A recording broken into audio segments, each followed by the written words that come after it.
and intelligence to take action on sustainable projects.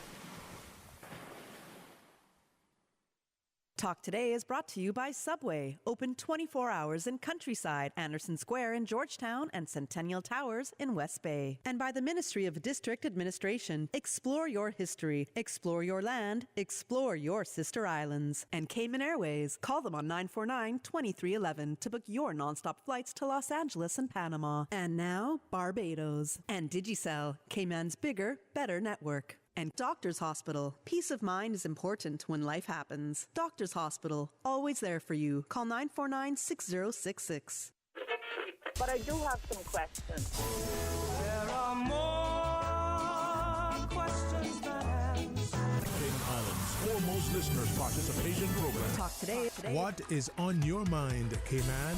If you are ready to talk, we are ready to listen. Here's your host, Sterling Dwayne Ebanks. Hey, welcome back, and thanks very much for joining us. We're going to invite you to be a part of our discussion. It's the first Monday of the month, and if my imagination isn't correct, well, it probably is. It's February. Can you imagine? Well, our monthly mental health matters, and we're going to be sharing with you some good things. So please stay tuned for Talk Today.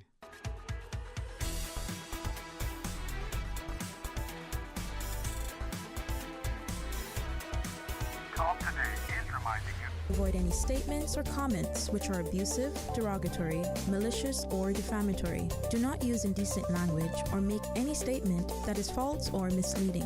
Call 1-800-534-8255, 949-6990, 949-8037, or WhatsApp us on 925-3261. Email Talk Today at candw.ky. Let your voice be heard. And now, back to Sterling Dwayne Ebanks. Radio Cayman Talk Today. Welcome back, and thanks very much for joining us. And in the studio, Dr. Alexandra Borden. I say it privately and hopefully sufficiently and respectfully, publicly.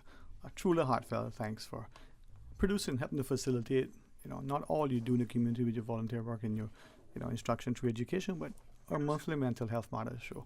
And to Dr. Levine and Dr. Ross, thanks for joining us. But it's interesting that as this community, my words, matures, comes into its own, we're not seeing only a growing population and demands on governments for services, expanded services, new services, but we're seeing other offerings from the private sector that are almost expected in a larger, sort of demographic. Millions of people, and then when we drill down, we go, for 10 people, we seem to have a lot more available and accessible than in some places with 10 million. So that's a testament to the professionalism, the acumen, but also, the visionary approach. And I think you're leading that. So thanks very much. I really appreciate it. Health is our wealth, and who doesn't need somebody that we can talk to that's confidential? But what if that person actually knows what she's talking about? That would even be better. Or what he is talking about. Does a man ever know what he's talking about? No, but you're right. And so today, this month's topic is quite interesting, because I think collectively we're all still going through something that has transpired. I joke and say a century ago, but it was yesterday. And the impact, according to potentially what some are publishing and expected, could be for decades to come. So anyway, what are we talking about today? Yeah. Thank you. So today I'll be looking at workplace burnout and dealing with issues that come up in what we call a quote-unquote toxic workplace, which can come from any number of things, from high workloads to difficulties with colleagues or superiors. And so there's a lot of things that go on, and this is something that I deal with a lot with my individual clients, but that we as well often get requests from corporate clients as well to come in to help with supporting staff. So Dr. Russ actually just did a presentation on this as well in a community organization.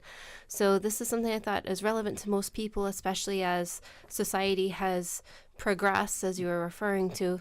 There's a lot of different pressures on us as far as technology primarily, that there's such high demands of us.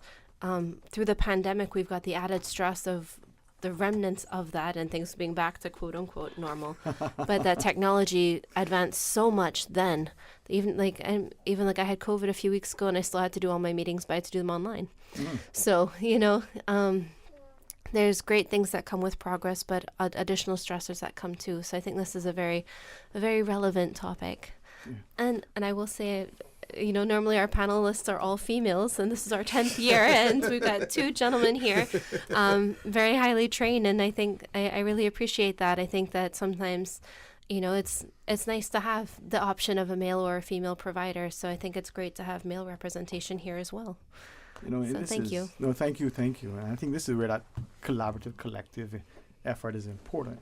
And, increasingly we're seeing things happening in our own communities, our own lives, in our own spaces. But they're probably, Dr. Russ, very, very much akin to what is happening in other places.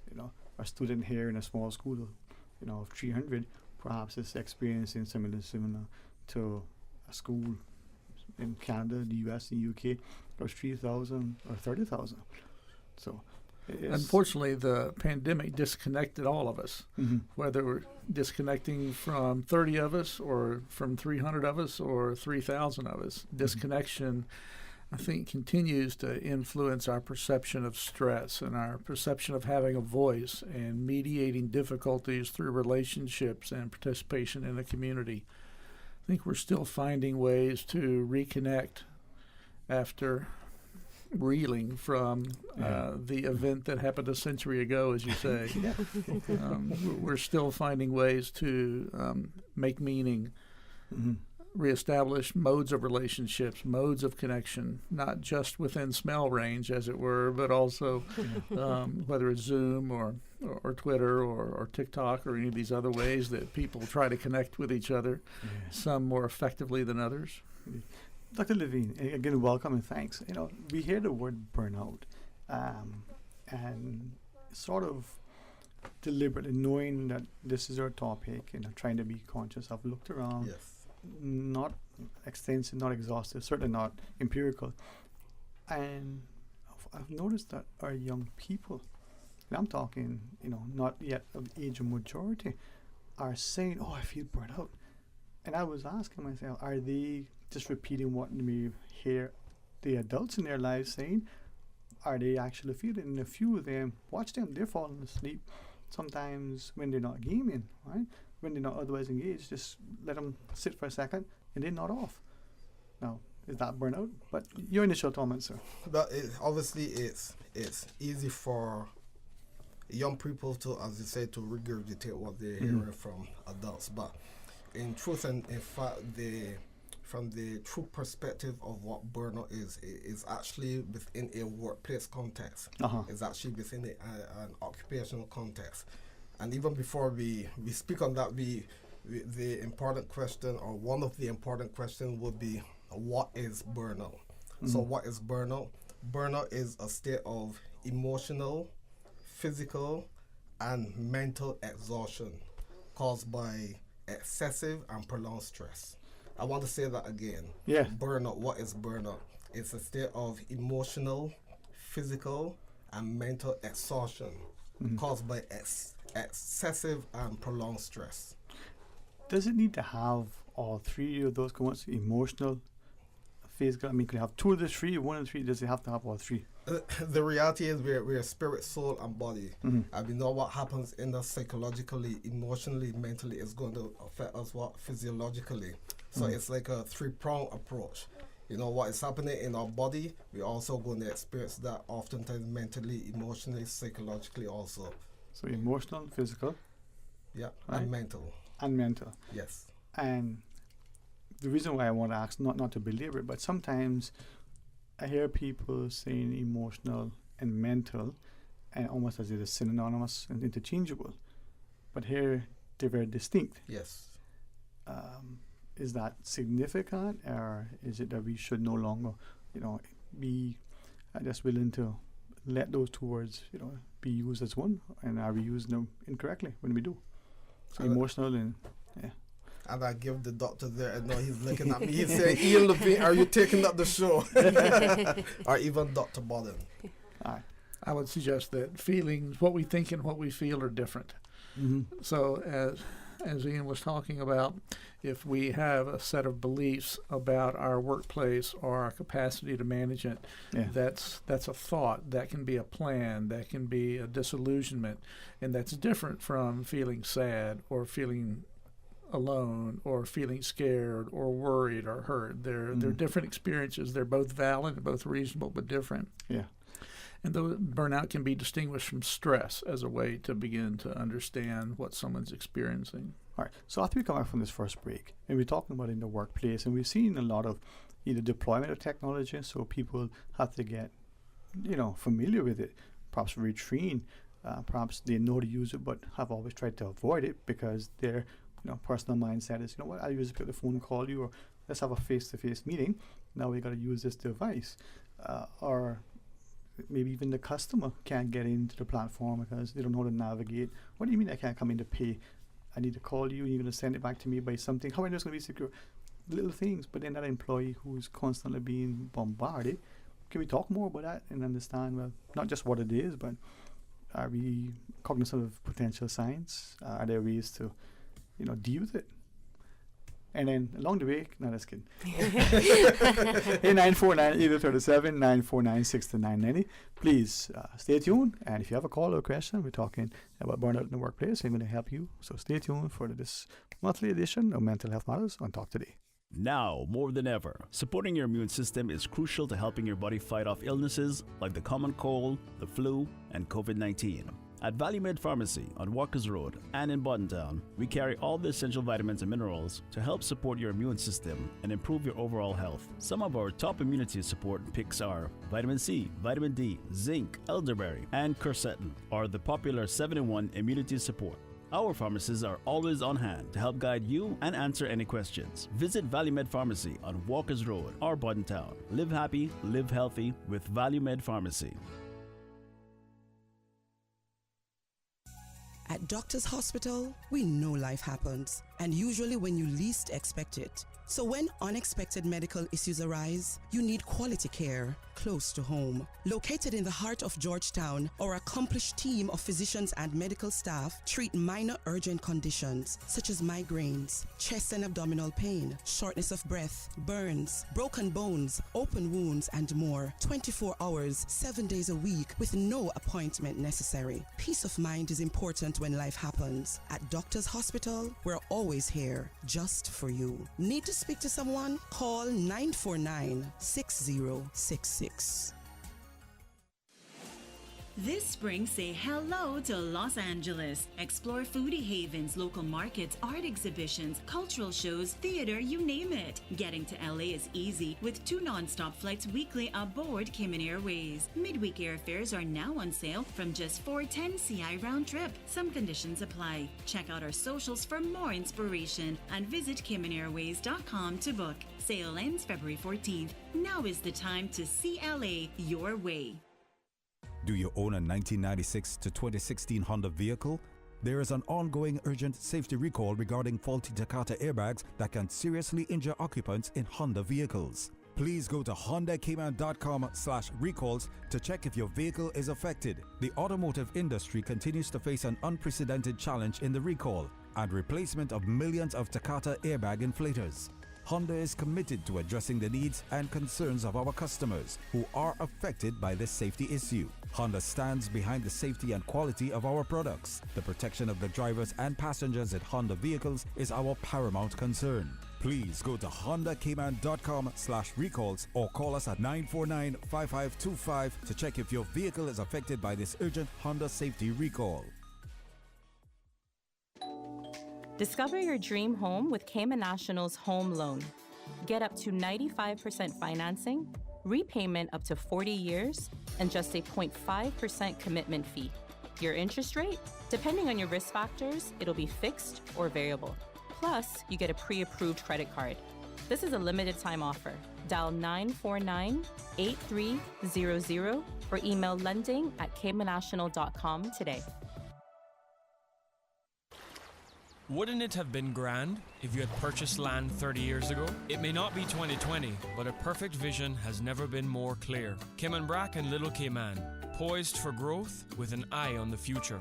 Your land, your history, your future. Discover all that our sister islands have to offer. Water Authority Cayman wishes to advise its customers of a planned service interruption in the Peace Bay area of Bordentown on Wednesday, 7th February to facilitate infrastructure upgrade works in the area. The works will take place from 9 a.m. to 1 p.m. and will impact the following roads: Kipling Street, Bront Way, Tennyson Street, Dickens Street, Carrington Lane, Brook Drive, and Clarice Avenue. The Water Authority appreciates the patience and understanding of its customers and the public as it upgrades its water infrastructure and apologizes for any inconvenience caused. From boat days to beach gatherings, leave the catering to Subway. Choose from small and large sandwich platters, double meat wrap platters, and top it off with optional cookie platters for dessert. Or ask about our Subway box to go with the option of 6-inch or foot-long sandwich, 1 cookie, and 1 bag of chips. For all occasions and celebrations, let Subway focus on the food so you can focus on the fun. Visit subway.ky for catering options. Subway. Eat fresh. Radio Cayman's Talk Today.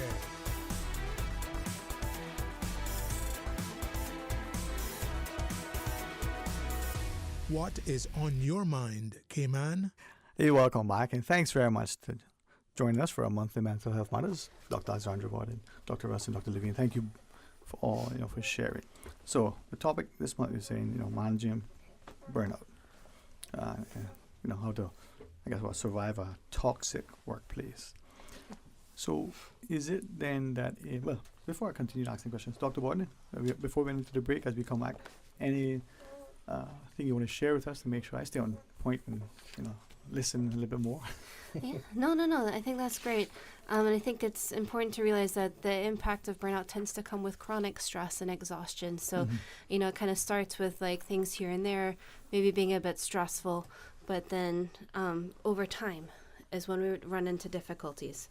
And so, our bodies are set up to kind of navigate acute stressors, like things that come up that are stressful. We're designed to we get the adrenaline rush and the sympathetic nervous system kicks in, and we get a rush to be able to get through things. Well, it's fight or flight.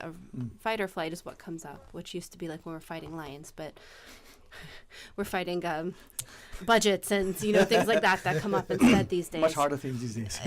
Listen, if we could just outrun a lion to survive, that would be great. But, so the stresses these days are different, and they're all the time as well. So the workplace is changing. We don't have the supports that we used to have in a lot of ways because things have become more detached with technology. Things have become more demanding with technology, with us being expected to respond to things sometimes around the clock. I know France had taken steps to say that employers weren't allowed to contact anyone after 5 p.m. So I know some countries have taken steps to manage that. But the difficulty is over time, right? So our bodies with the chronic stress then run into other difficulties because we're designed for these like short-term difficulties. But when you run into chronic stress, it takes a toll on us in a lot of different ways. There are a couple of things that I want to ask. I mean, the word toxic, but some things that come into play. One, this whole systemic approach and maybe the societal ethos of what work is and what are the expectations. I know in some organizations, given the devices we have, they're, for want of a better word, their IT department set out a protocol to say, emails or communiques after this hour, will be, they got a word for it, but they hold it in abeyance, and then they're not released till 6, 7, 8 a.m. the next morning, so it's not delivered. Partly because, and then unless it's prioritized in a certain way, little things to help employees have that happy work-life balance. Don't know if that's possible though, Dr. Levine. This may seem a bit strange, but we can read all the books and go to all the seminars, but in truth and in fact, there is nothing really as perfect work-life balance. And in the in the age of technology which we're in, it has become like an addiction, whether we are on our work phones or on our personal phones. And as you said, it's very, very, very difficult to detach from that. And therefore we have to be extremely intentional. Okay. We have to be intentional. We have to make plans.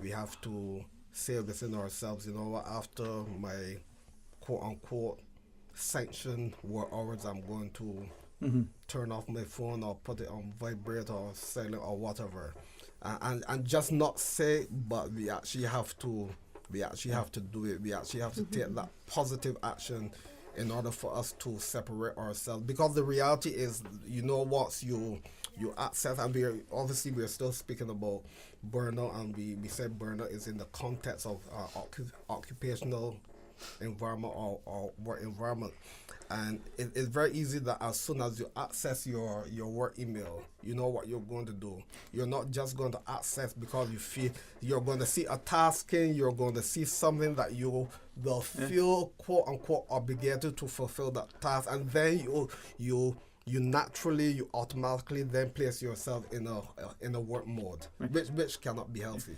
And I would imagine then that in itself could translate into an example. Was the word that you guys use, modeling? You know, you the parent, your young child see you on this thing, and you know it may be, you know, explained and accepted. Oh, mommy or daddy, you know, busy. This is important for work, but you're on this device, whatever that looks like, almost incessantly.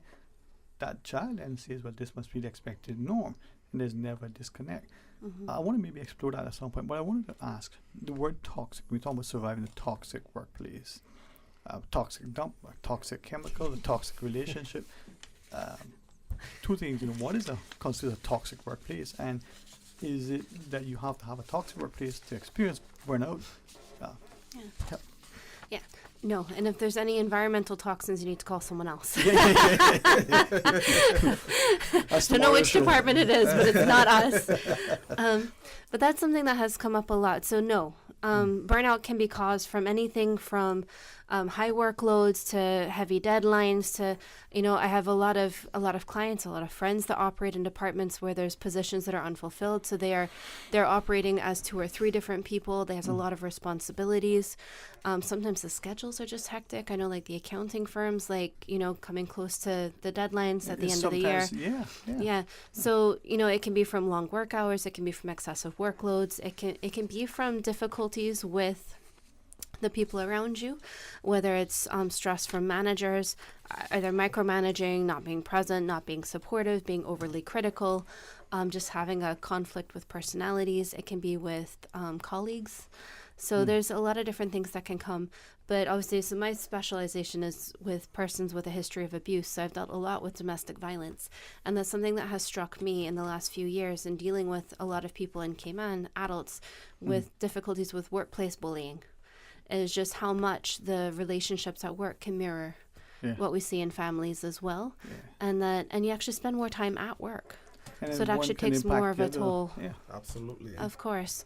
So, and it's hard because then even when you're not at work, you're worried about going back to work, or you're mad about what happened at work, and then it does, you know, eat into all your other time as well. And then as I listened to you, I was thinking, you know, seasons, you know, not just the weather and the year, but tourist season. So hospitality workers may be experiencing, the accountants doing audit season or whatever that is.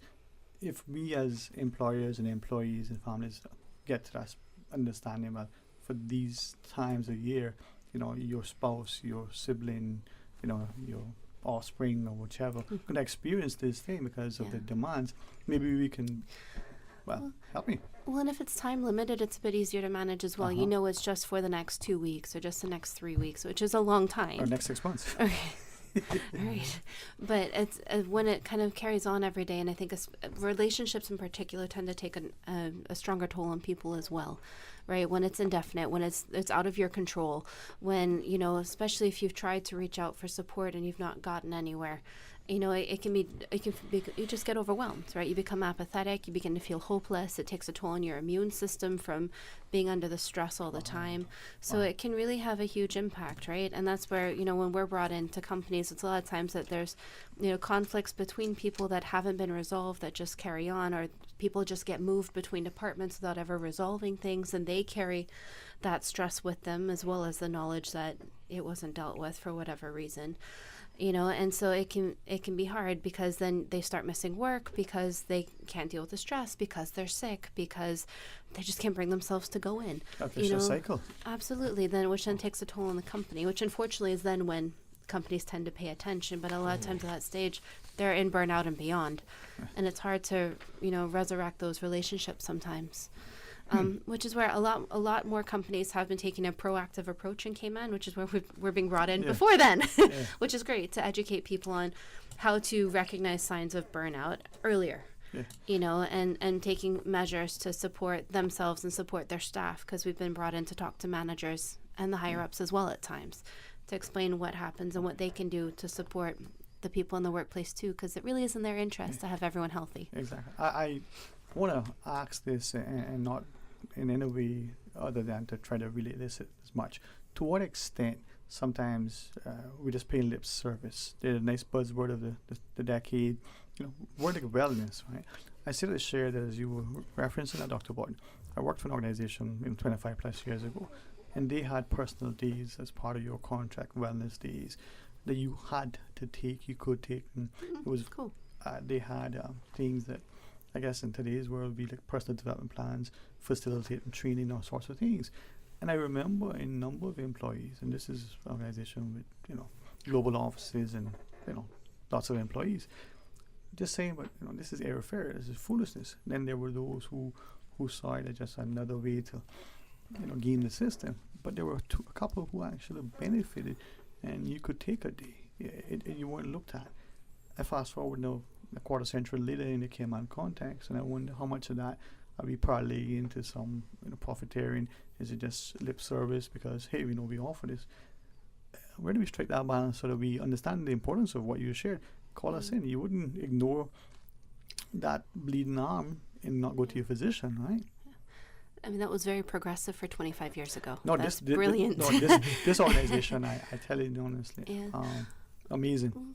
And I think a lot of times that's kind of how social norms change, right? Is that kind of rules and regulations change, then people are forced to change, and then hopefully the benefits will come around to make it something that they see as worthwhile.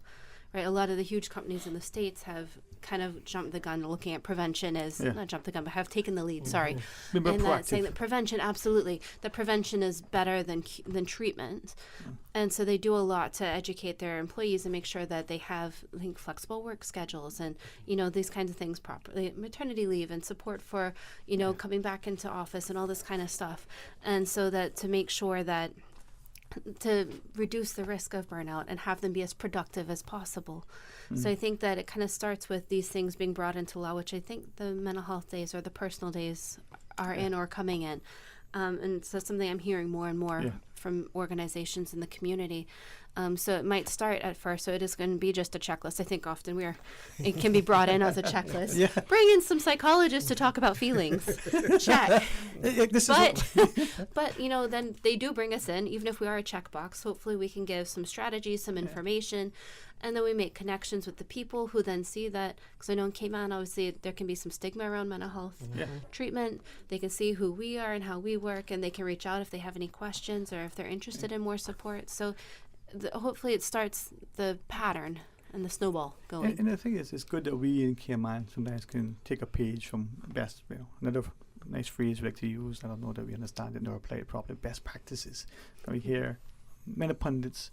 But in this organization, right, when that tragic event of September 11 unfolded, they were already in a position that they could respond to their team members. There were employees in Building 7. There were the other 2 towers where there were clients. And the horrificness of that thing, you watched it on TV, and to see the staff literally just faint and fall. It was almost like a simulation how okay, this happens, and they went into play. So they were serious about it. And I think this was 25 plus years, almost 25 years. Right? But where are we now? Yeah. Well, it's always nice when there are those relationships, and it's not like a crisis, an emergency happens, and then they have to be calling to see who does what, what's the difference, and who's available immediately. So it's where I think when companies are proactive, it can be helpful because you already have a relationship with different offices, and even if we work with some, if there's something that they need that we don't do, we're happy to help with a referral to set them up with someone who can do what they need. So I think that's the benefits of being proactive and taking these things into consideration beforehand.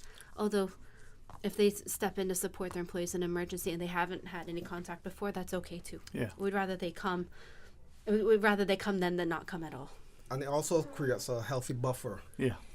You as Dr. Lexi said, and as you say correctly, you don't have to wait for something to happen to respond in a positive way.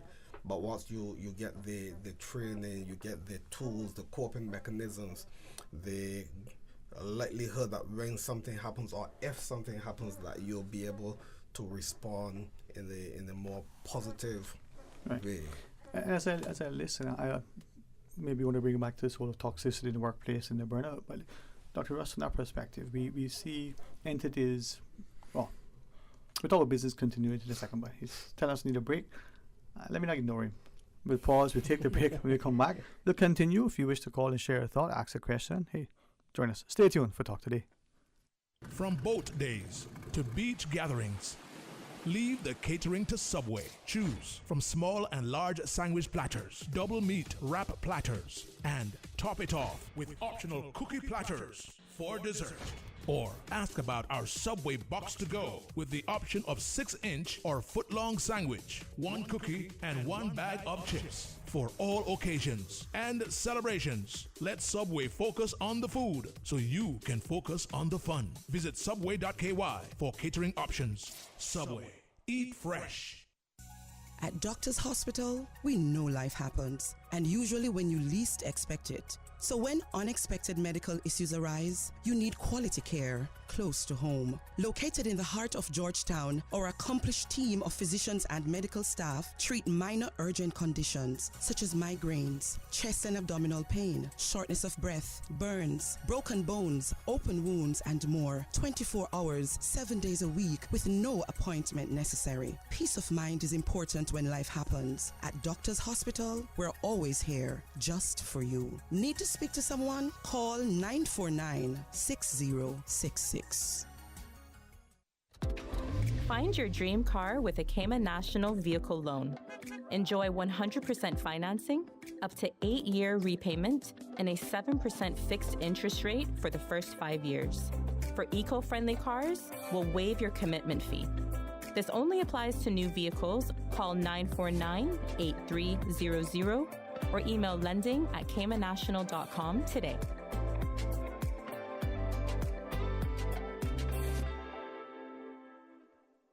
Say hello to Los Angeles. Explore foodie havens, local markets, art exhibitions, cultural shows, theater, you name it. Getting to LA is easy with 2 non-stop flights weekly aboard Cayman Airways. Midweek airfares are now on sale from just $410 CI round trip to LA. Some conditions apply. Check out our socials for more inspiration and visit CaymanAirways.com to book. Sale ends February 14th. Now is the time to see LA your way. You asked, and we listened. The Water Authority's new customer portal is here. The new and improved platform lets you manage your account easily and more independently from a user-friendly design. With the new customer portal, you can view and pay your bill online, schedule bill payments, make payments on multiple accounts at one time, manage tenant and landlord accounts, view your consumption history, make service requests, and so much more. The service is also available to tenant accounts. Visit www.waterauthority.ky to sign up today. Welcome to a new year with Digicel. Elevate your mobile experience by switching to our prepaid or postpaid plans. Enjoy more data, seamless communication, and uninterrupted entertainment. Plus, make the switch now for a chance to win exciting rewards. Stay connected, entertained, and make 2024 your year with Digicel. Because better connections make a better year. Do you own a 1996 to 2016 Honda vehicle? There is an ongoing urgent safety recall regarding faulty Takata airbags that can seriously injure occupants in Honda vehicles. Please go to HondaCayman.com/recalls to check if your vehicle is affected. The automotive industry continues to face an unprecedented challenge in the recall and replacement of millions of Takata airbag inflators. Honda is committed to addressing the needs and concerns of our customers who are affected by this safety issue. Honda stands behind the safety and quality of our products. The protection of the drivers and passengers in Honda vehicles is our paramount concern. Please go to HondaCayman.com/recalls or call us at 949-5525 to check if your vehicle is affected by this urgent Honda safety recall. Radio Cayman's Talk Today.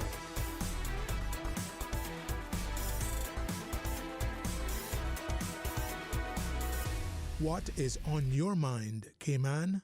Hey, welcome back. And thanks very, very much for joining us. Our monthly Mental Health Matters, Dr. Alexandra Bond, Dr. Russ Buford, and Dr. Leon Levine. So we talk about burnout, right? Managing burnout and surviving a toxic workplace and whatever. So, Dr. Russ, could we maybe invite you to join us again in this discussion? Signs and symptoms, technology, but also terminology, and certainly, increasingly understanding the whys and the wherefores.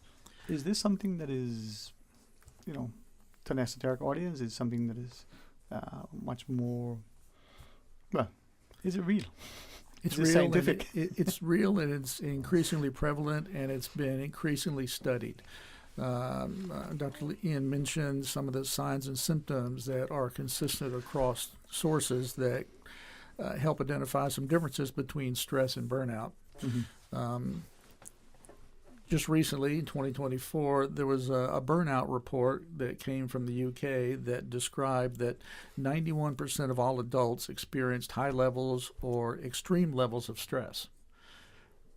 Went on to say that 20% of all individuals would take a mental health day. In other words, they would decrease the productivity of their workplace, attributable to mental health stress. Part of that is an increasing awareness that, as Dr. Ian was saying, our mind and our feelings and our body are all interconnected, and that we can't push our tool, our body, so far until it begins to give way. And when we reach that point from stress to burnout, we just can't give any more, and we have to stop and regenerate ourselves. And it's easy to take time off. It's easier to take time off than it is to continue to stay in the workplace and get fired or be unproductive. And so there needs to be some escape. There needs to be some regulation tool to prevent us getting to that point so that our bodies don't break down. Mm-hmm. We mentioned a couple of different ways of doing that, work-life balance. And I would offer a suggestion to think about how do we set boundaries between different parts of our lives.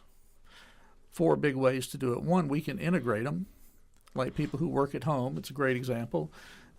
People get up and they put on their house shoes and they go to their office. And they're making an effort to integrate their work and their home life. And the upside of that is they always stay available. They're always needed. They're available to everyone. The downside is that it's hard to switch back and forth when you have a child needing something immediately and you have a deadline. Mm-hmm. It's hard to make that switch. Another way of striking that work-life balance is to have strict boundaries, either in terms of time or place, between what we do for home and family members or what we do for work. And the again, the pro of that, the upside of that, is that it's reliable, it's predictable, you remain consistently professional, and the downside is that we tend to rely on that rigidity that does not allow life to happen on its time frame.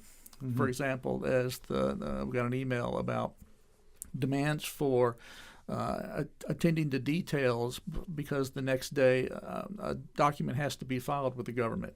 Well, that's time sensitive. And so is our child's recital. Mm-hmm. And the rigidity does not allow us to flexibly balance competing demands. Another way to think about it is to be able to alternate, like Monday, Wednesday, Friday, I'm going to focus on work. Tuesday, Thursday, I'll focus on the kids because they have their sports in the afternoon. Again, that prompts engagement, but limits our ability to be flexible and fully engaged when things happen unpredictable. Mm-hmm. And then the last way to think about it is to put one role first. For example, men in our culture often see themselves as the provider, the doer, the fixer, the maker, the creator, the hunter, the gatherer. And when we put that role first, it's wonderful 8 out of 10 times. It's those other 2 times when we need to play a different role, when we need to connect to somebody, when we need to pause and listen to our wife. That role tends to fall apart. Bottom line, there's no best way to do it. Yeah. There's no one fix. I think it is incumbent on workplaces to identify that until they help their employees find meaning and work to the level of their abilities. In hospitals, it's called being able to work to the top of your license. In an architecture agency, or a law firm, it's working to the top of your training. Mm-hmm. How do you work to the top of your training? That's a key source of being able to make meaning in life through work. If we don't make meaning in life through work, then we're going to feel depleted. We're going to feel unheard. A couple of different ways to think about making meaning. One is whether our work is an expression of who we are. That's only one of multiple ways to make meaning. Another is, can I be an active member of a team? Can I make meaning through collaboration with coworkers toward a goal that I value or something I think is important? And another way of thinking about making meaning is to think about the greater good. Am I contributing to the greater good? Contributing to the community, or am I contributing to my church? Am I contributing to the health of the either the reefs or the health of... You're adding value and then you feel validated for your actions. Correct. So there has to be, in other words, to make meaning, there has to be some sort of connection. So as we begin to think about burnout, it is real when we don't have meaning and we're disconnected. Okay. Let's just take a minute for me. Take the news break. When we come back, we can invite some calls and let's ask some other questions. How do we manage with it? All right, please stay tuned for Talk Today. Information, entertainment, inspiration. Covering Grand Cayman, Little Cayman, Cayman Brac. Since 1976 till now. Radio Cayman in the Cayman Islands. From Radio Cayman's newsroom, this is Headlines. Local, regional, international news. With your latest headlines, I'm Felicia Rankin-Solins. A marine warning is in effect for the Cayman Islands for Monday, February 5th and Tuesday, February 6th. A strong cold front is expected to enter the Cayman area late this evening, with a strong high-pressure system behind the front over the northeastern Gulf of Mexico. As the front moves east of the Cayman Islands, near gale-force winds and very rough seas are expected as the pressure gradient increases across the northwest Caribbean. In international news, researchers at the world's biggest particle accelerator in Switzerland have submitted proposals for a new, much larger super collider. Its aim is to discover new particles that could revolutionize physics and lead to a more complete understanding of how the universe works. If approved, it will be 3 times larger than the current giant machine, but its £12 billion price tag has raised some eyebrows, with one critic describing the expenditure as reckless. Taylor Swift stole the show at this year's Grammy Awards. becoming the first performer to win the prize for Album of the Year 4 times.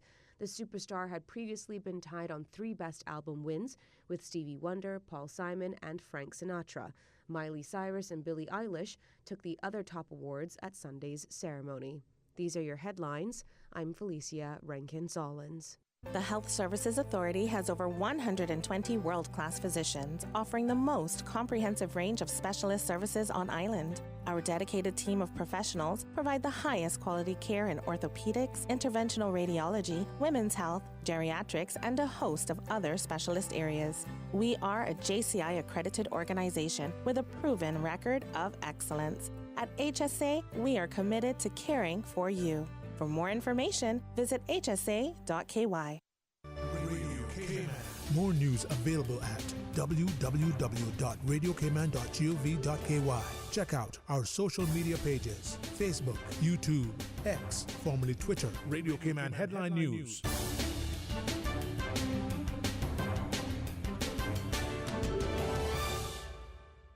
Radio Cayman is pleased to feature this special Sister Islands historical vignette brought to you by the Ministry of District Administration and Lands. Explore your history, explore your land, explore your Sister Islands.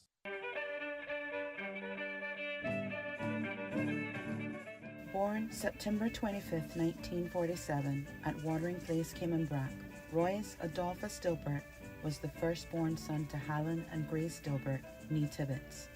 As a young boy, he attended Weston Primary School, then later Gainstead High School in Jamaica, when the family moved there to be closer to his dad, who was chief engineer on Cockernel ships. During school breaks, he would work at Hannah's haberdashery store as a wrapper.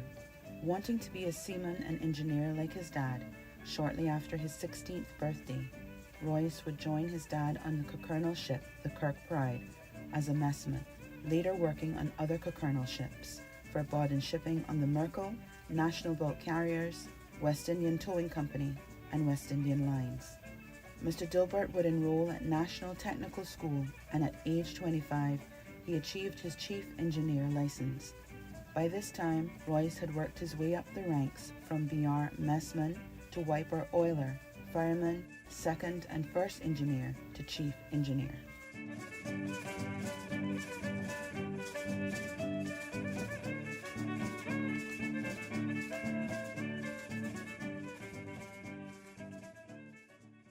Radio Cayman is pleased to feature this special Sister Islands historical vignette brought to you by the Ministry of District Administration and Lands. Explore your history, explore your land, explore your Sister Islands. Explore your history, explore your land, explore your Sister Islands, the ultimate staycation experience. Your culture, your freedom, the land that time forgot isn't gone. It's your Sister Islands. Discover all that our Sister Islands have to offer. Say hello to Los Angeles. Explore foodie havens, local markets, art exhibitions, cultural shows, theater, you name it. Getting to LA is easy with 2 non-stop flights weekly aboard Cayman Airways. Midweek airfares are now on sale from just $410 CI round trip to LA. Some conditions apply. Check out our socials for more inspiration and visit CaymanAirways.com to book. Sale ends February 14th. Now is the time to see LA your way. Radio Cayman's Talk Today.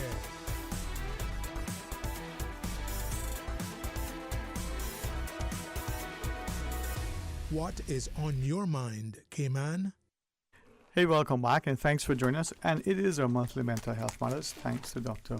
Bawden, Dr. Levine, and Dr. Russ for joining us. Our monthly topic, managing burnout. I believe there was a caller, and with great respect, I know they came in prior to our news, so yeah, sometimes people are able to hang on. Are you still there as we go to our phones? Hey, welcome.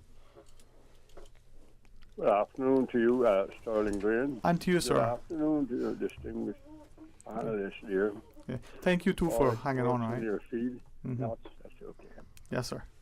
Just wanted to say, I remember my dear mother always saying, self-pity was a term they used in the old days all the while, and this woe is me mentality, where I think everything that's happening to me is much worse than everybody else.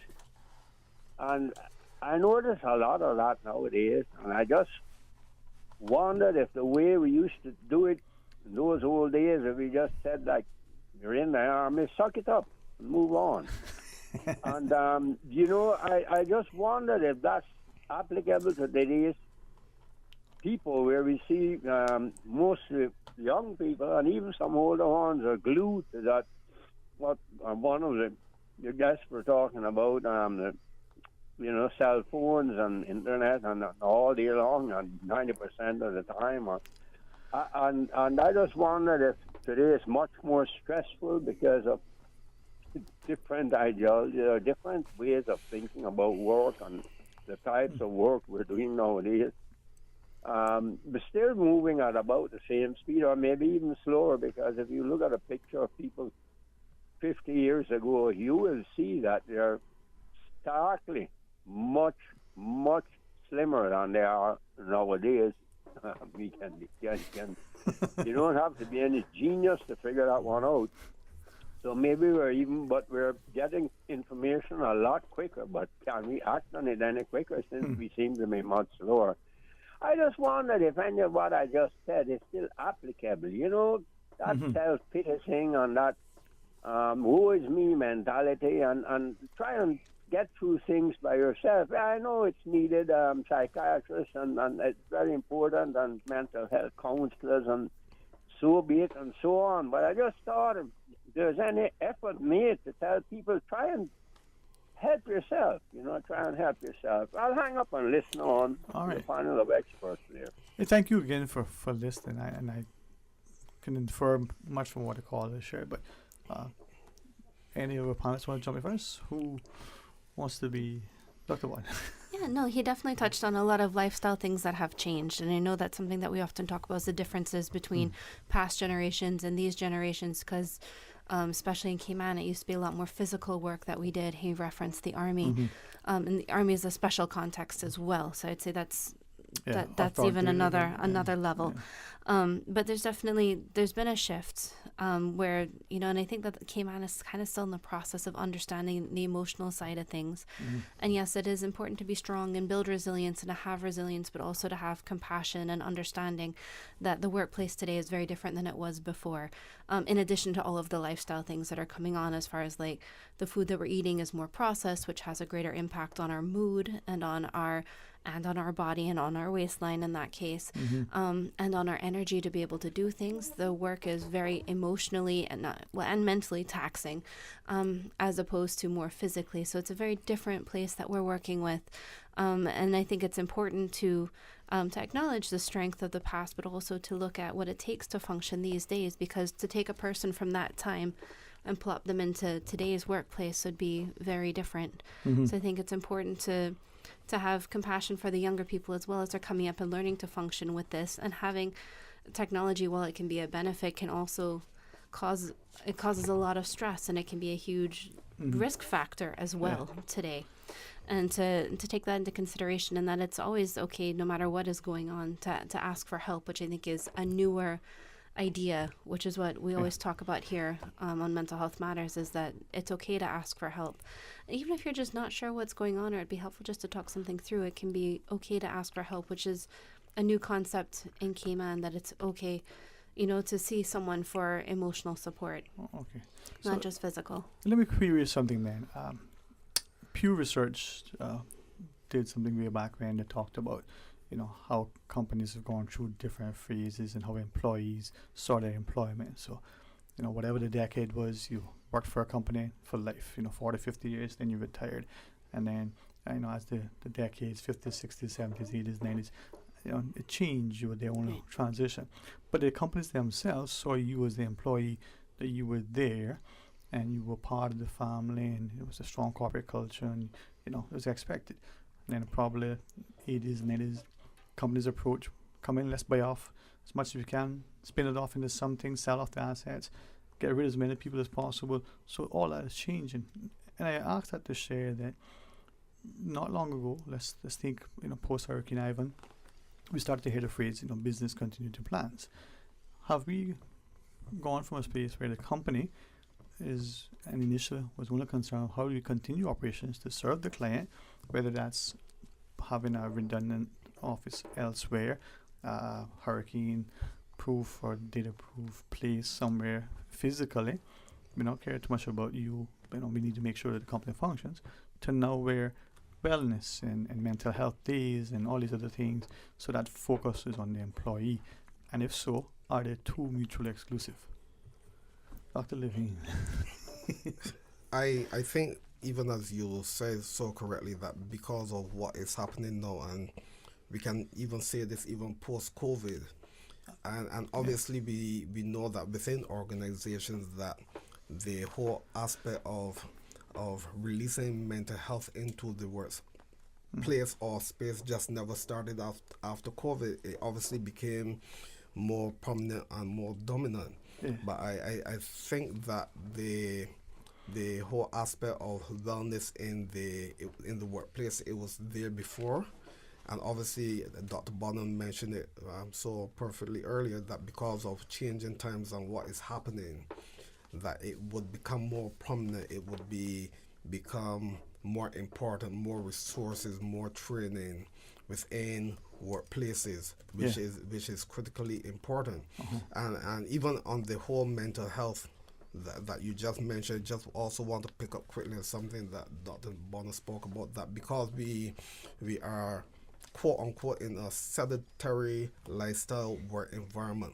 We are sitting at our desk, we are doing computer stuff, we are just at our desk, and we're just using, because our brain uses 20%. Our brain average 3 pounds in an adult, weighs on average 3 pounds in an adult. The brain uses 20% of our body's energy supply or resources, which is oxygen and glucose.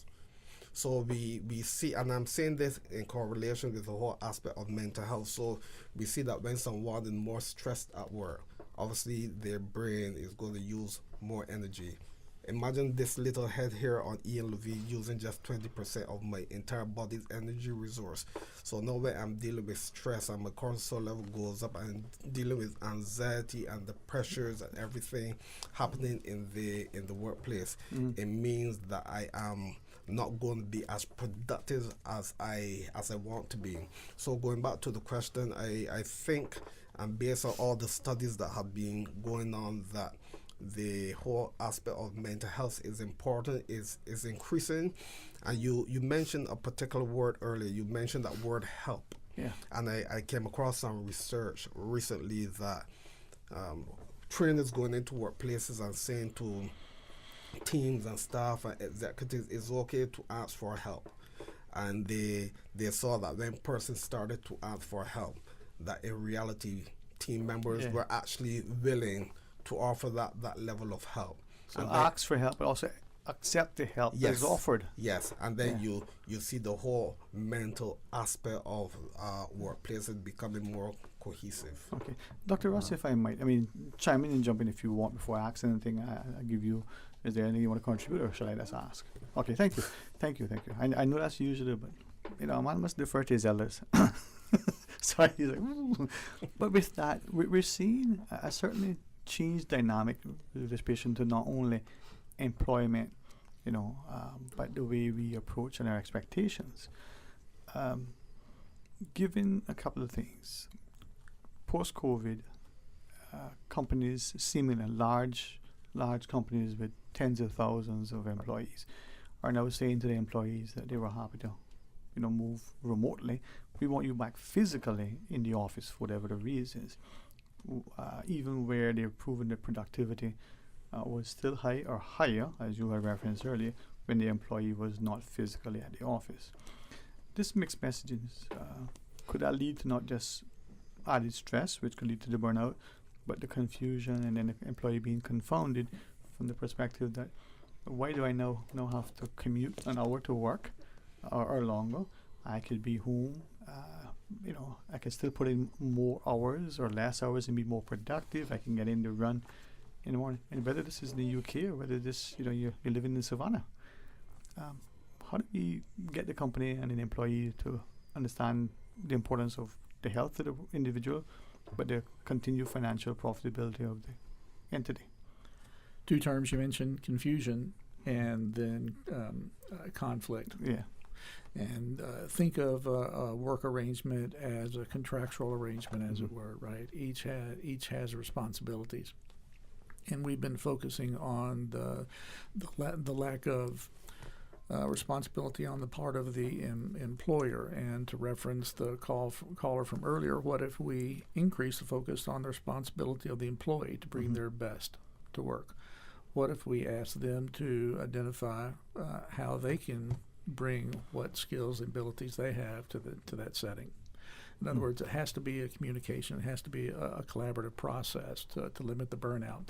Larger companies have the resources to create entire departments that can create those settings that are not always available in smaller firms, smaller businesses. And the resources simply are not available to create that culture. It's not profitable. Right. So as I listen to you, I think back to, not that long ago, the 90s, when Dr. Levine and myself had here. Where's the telecommuting? Where the norm, the expectation that you'll be able to do this, the home office. There was another phrase that you could have these meetings elsewhere. They're now the norm in many places. Back then, they were scorned on. What do you mean? You have a home office. So, Dr. Borden, with that being that shift that we're seeing, have we come to a space where we are more about micromanaging the employee? I need to see you to make sure you're physically present and accounted for. I don't care about whether your productivity. Well, I mean, there's a lot of variables in there, right? And so I think, as Dr. Russ had said, it's a contractual agreement between the employee and between the workplace. And so it's going to depend what the workplace is able to offer, because it depends the kind of work that you're doing, right? And so that's going to be a big factor in it. If you need workplace resources, or if you frequently need team meetings that are preferred in person or better in person, or maybe you have to go in a few days, but it can vary. But I'd say that, for any employees that have the option, consider it. Some people prefer to be in the office, and that's okay. Some people prefer to work from home, and that's okay too. So I think it's up to us to reflect on what's most helpful to us as we are negotiating our contracts with our workplace, and that different times and stages in our life we may have different needs, and that's okay too. And it's fair to talk to them. If you are working with the larger workforces, then larger workplaces, sometimes there's HR that you can talk to if you're having any concerns, right? Whether it's that you're being overwhelmed with emails at night, it's that the person next to you's been really nasty and passive aggressive about things, you feel like you've been passed over for a promotion unfairly, like whatever the concerns are, there should be someone there. If you want some flex time, because your kids are, maybe one of your kids is sick or something, talk to them. You don't know until you ask. Right.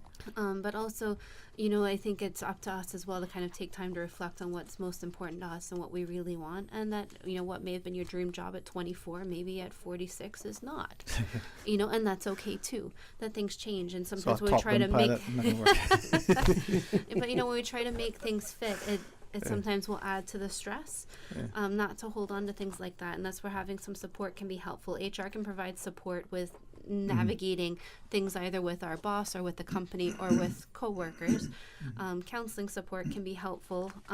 If you are, maybe you are not sure if this is what you want to do anymore, or you do want to do something else, or something really difficult, you're going through a really difficult time in your life, and it would be helpful to have some emotional support to help you then clear your mind and then make this, because I also don't recommend making any major decisions while you're in the burnout stage. If you get to that stage of that sounding like you, that you're tired, you're sick, your changes in appetite, you're not sleeping well, you're irritable, all of that's going on. And actually, generally, burnout is a little bit past that, so you're apathetic and just feel like nothing's ever going to get better. Get help first before you decide to make changes. And then they can support you in deciding whether it's just personal things that you need to change around or process, or if you need to talk to your workplace or look for a new one. But I'd say don't make a decision in that phase. Some of the larger workplaces will have contracts with counseling companies that can be an option. In Cayman, we have a lot of private practices, but also government services through the Counseling Center that are offered free of charge. And then sometimes they'll have organizations will have contracts with different companies that will be available to all their employees. And generally they just report how many people go, not who's going or what they're talking about. But you can always ask about that too. So there's a lot of options for support, for sure. Dr. Ross? Working remotely has an upside as well as a downside. Yeah. The downside is that it's isolating, and that many folks, at least in the professional psychology, have preferred to be in group practices that work remotely, so that they have ongoing contact and consultation and warm handoffs and how was your day, and some sort of smile and connectivity that is really limited when you're processing information in a remote setting. Yeah. An alternative to the disconnection is to be a member of a team, either structurally or something that you develop on your own with coworkers, or joining a team. Again, this is a male's perspective, joining a team away from work. Yeah. So that you provide yourself the alternative to the disconnection and the fight or flight response with connectivity and resilience, whether it's parallel or collaborative play or reciprocal play, doing something fun and that you will enjoy and that provides some meaning other than work performance. That is so difficult to manage when we are isolated. We know that in England, for instance, we've seen reports where employees that are now being required to come back into the workplace, on one hand, they're missing the collegiate environment, the banter around the water cooler, and missing on what's happens in the office.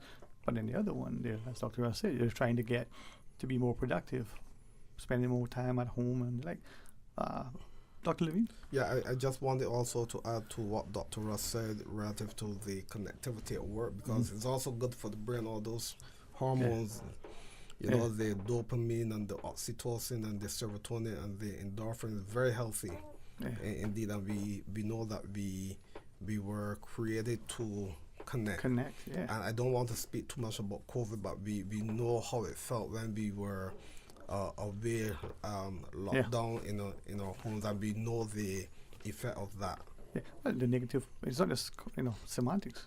Dr. Warden? Well, and the importance of activities outside of work as well will help to create, a lot of it's about creating boundaries. Yeah. If you leave work at 5 and you go home and you're not doing anything, you're just watching TV, it's hard to resist getting on your computer to check emails or getting on your phone. But if you leave and you go home and so the pickleball courts yesterday, you're going to play pickleball.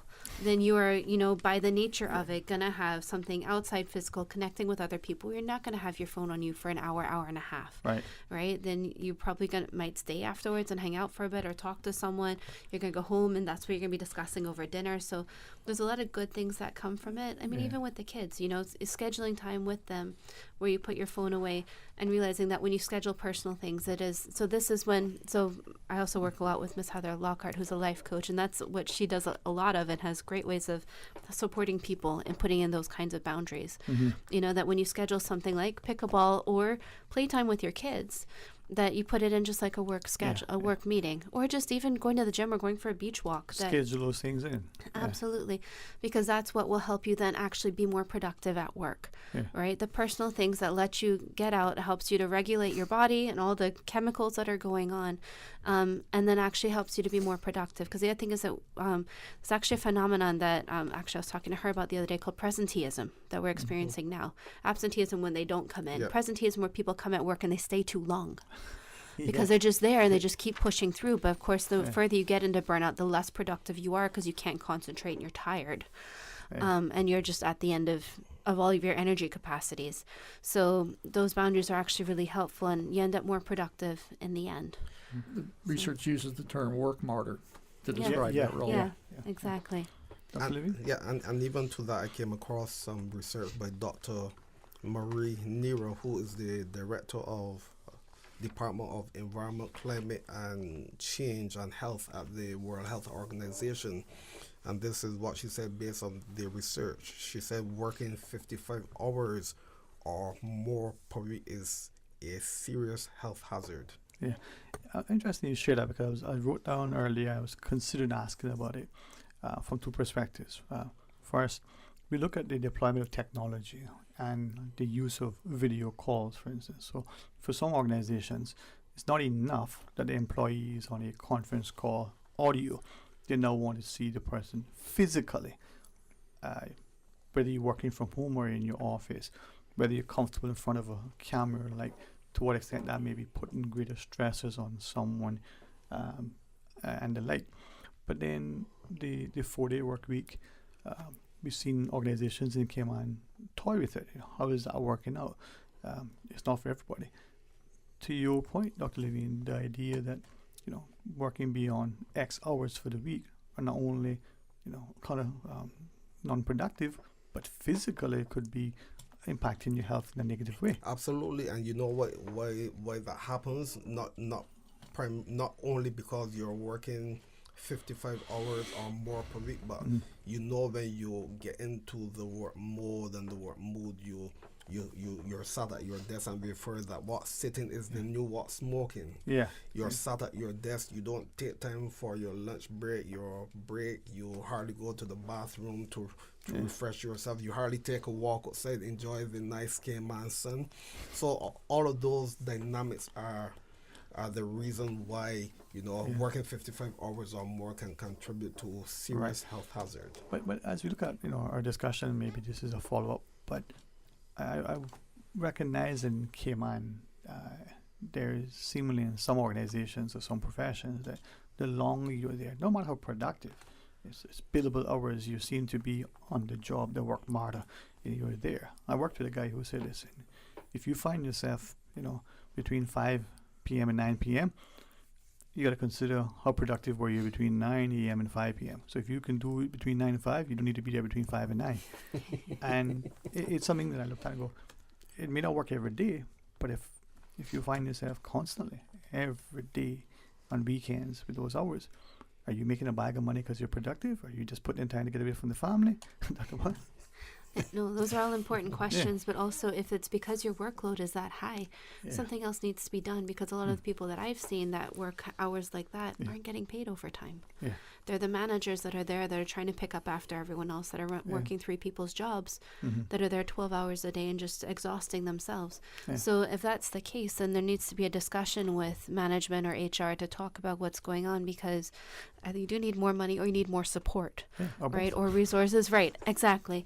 And so that would be a conversation to be had, right? But maybe there are small things that you could do during the day as well that might make you more efficient and more effective. So that's where some support can be helpful for that. For another discussion, I'll do more. I'm intrigued by the Nordic countries, and one of the reasons why I didn't reference it, because when she told me how to pronounce it, I'm saying, okay, can I just record you play it? There's some cultures, like the Swedish, that they have a particular word that they use for when they sit and they have coffee, and it's expected. Now, that's not something that they developed last year or the last 10 years. It's an ingrained cultural ethos. Let's sit, we're going to get some a sweet pastry, and we're going to have our coffee, and we're going to chill. I support siestas. That would be the one I would bring in. Hey, that one I know. I'm all in favor. But before Dr. Levine jumps in, there are people, and I have consciously, for as long as I've been doing this show, said, consider 4-day work week. The reason why, one, I saw it in practice in Germany, right? And that was at that time the most productive, efficient workforce that I know. Yep. Two, in 2008 and 9, the U.S. state of Utah did a study for part of its government agencies, and they proved productivity increased, job satisfaction, the customer service went up, health went up, their costs went down. Other companies borrowed that concept, and the employees said, I know I have 1 weekday where I don't have to be in the office, and those errands, those things that, appointments for the children or other I can schedule, they were in office without having to make up the time. Their stress levels came down, their enjoyment from their work went up, their loyalty to the organization. Nice. And it's just something to think of, but people will say, oh, you're lazy. No, but anyway, Dr. Levine, as we close it out, sir, I know you have some things you want to share. Yeah. Just quickly, as we are about to close, I even came across an article 2019 in December from the Harvard Business Review, and it spoke about burnout is about your workplace, not your people. Burnout is about your workplace and not your people.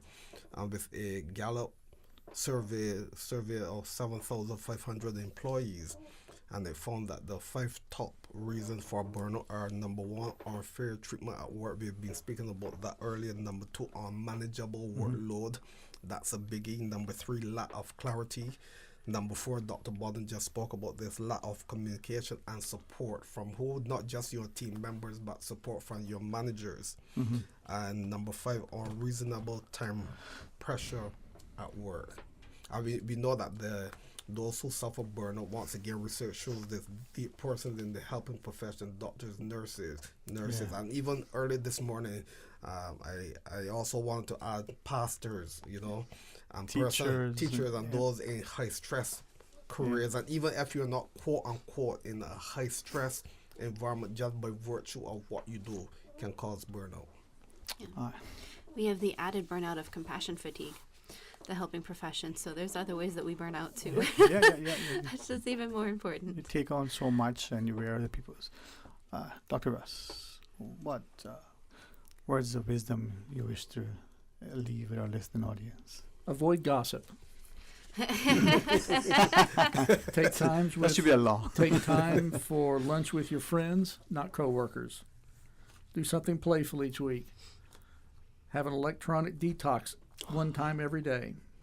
Try something new each week. Find one thing to be grateful for each day for a month without repeating the same thing to be grateful for. That's one of my favorites. Find meaning in something outside of work. Pay attention to your child's smiles. Identify what are your different roles that you're involved in. Are you taking your marital strategies to work? Are you bringing your work management strategies to your marriage? This is the starting point of being able to replace the burnout process without seeing yourself as a victim. Yes. It's interesting. I may pick up with some of those. Dr. Warden. Yeah. There's definitely a lot of things that we can do. There's a lot of things out of our control, but what we have to do is focus on what is in our control. So, Dr. Buford just shared some great resources there and some great ideas for coping strategies. If it could be helpful to have some support with this, maybe look into seeing a counselor or a therapist, whether through your workplace, through counseling center, or privately. And the counseling center is available at 949-8789. And if you need support even for parenting, all that's available through the Family Resource Center as well, which is 949-0006. So there's help out there. You're not in this alone. All you have to do is ask, and there's no wrong way to start. And no shame in asking. Actually, sense in doing so. Thanks, each of you, for coming along. I mean, as you were sharing, I was thinking that prayer, and I mean, know what I can change and know what I can't, and there's difference, in a good sense, and know the difference between the two. That's one of my favorites. Yeah, I look at that sometimes. But thanks very much. May I invite you to have a very prayerful, very pensive and productive week. It may be one that is healthy and fulfilling. So thanks very much. Thank you. All right, some open line when we come back. I want to read something that Mr. Mario D. Rankin shared with us. So stay tuned for Talk Today. Discover your dream home with Cayman National's home loan. Get up to 95% financing, repayment up to 40 years, and just a 0.5% commitment fee. Your interest rate? Depending on your risk factors, it'll be fixed or variable. Plus, you get a pre-approved credit card. This is a limited time offer. Dial 949-8300 or email lending@caymannational.com today. From boat days to beach gatherings, leave the catering to Subway. Choose from small and large sandwich platters, double meat wrap platters, and top it off with optional cookie platters for dessert. Or ask about our Subway box to go with the option of 6-inch or foot-long sandwich, 1 cookie, and 1 bag of chips for all occasions and celebrations. Let Subway focus on the food so you can focus on the fun. Visit subway.ky for catering options. Subway. Eat fresh. She hear clunk and her car stop. I was just about to send her some money, so I send it straight to her JN Money Transfer card. It cost me less, and perhaps she use the card, pay the garage right away. She'll get discount through the JN Rewards program in Jamaica. This card make things easy. You can even get funds at any multi-link ATM. JN Money Transfer Card. Fast, affordable, convenient. Tell your loved ones in Jamaica about it. Sign up is free.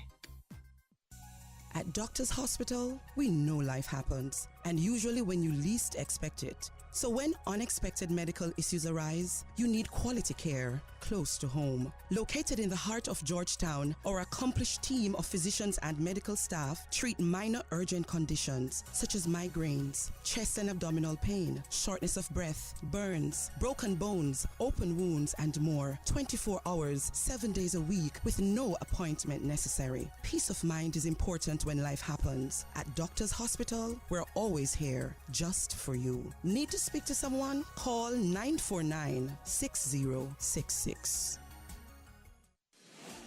This spring, say hello to Los Angeles. Explore foodie havens, local markets, art exhibitions, cultural shows, theater, you name it. Getting to LA is easy with 2 non-stop flights weekly aboard Cayman Airways. Midweek airfares are now on sale from just $410 CI round trip. Some conditions apply. Check out our socials for more inspiration and visit CaymanAirways.com to book. Sale ends February 14th. Now is the time to see LA your way. In 2022, 15 people lost their lives on Cayman's roads, and 2,915 road traffic collisions resulted in 32 serious injuries. So far in 2023, 9 more people fell victim to road fatalities. Parents lost sons and daughters. Children lost their mothers, fathers, and caregivers. Young lives were ended before they even began, and stories were cut short before they could be told. But what if? We learned to share the road. We stopped texting and driving. We did not let our friends drive after a few drinks. What if we just took the time to slow down and think? What if, as a community, we rose to the challenge of keeping our roads safe? What if we came together to stop these accidents and fatalities? What if we all walked the road to zero and decided no more in 2024? Radio Cayman's Talk Today.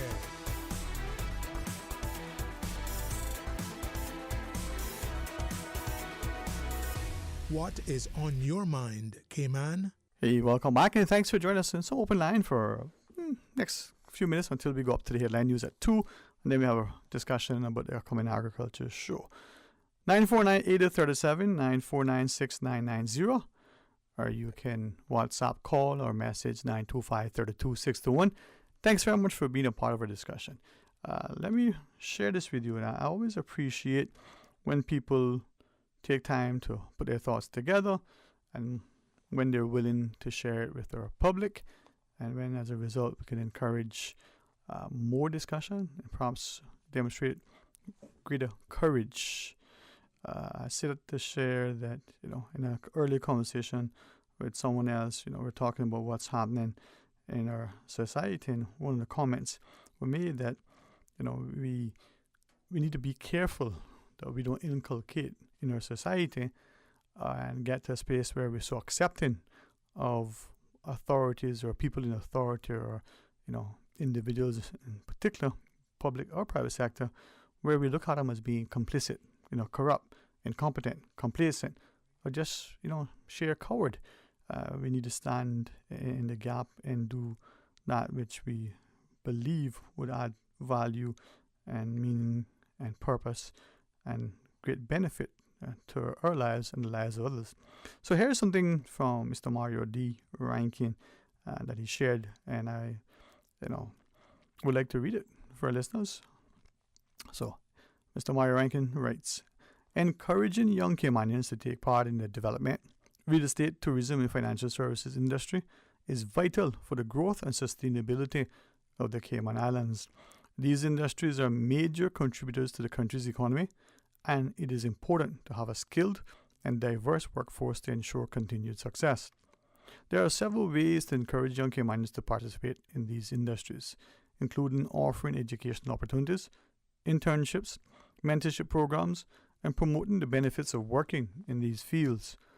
One of the most important steps in encouraging young Caymanians to participate in these industries is to provide them with access to quality education and training. This can be accomplished by offering scholarships, grants, and other financial assistance to young people who are interested in pursuing careers in these fields. Additionally, The government and private sector can work together to create specialized training programs and courses from a very early age that are tailored to the needs of these industries. By investing in the education and skills development of young Caymanians, the country can ensure that it has a harvest of talented and qualified individuals who are ready to enter these industries. Internship opportunities are another effective way to encourage young Caymanians to take part in development, real estate, tourism, and financial services. By implementing laws and legislation that ensures the opportunity for internships at local businesses and government agencies, young people can gain valuable hands-on experience and learn about the inner workings of these industries. This can help them make informed career decisions and develop the skills and networks necessary to succeed in these fields.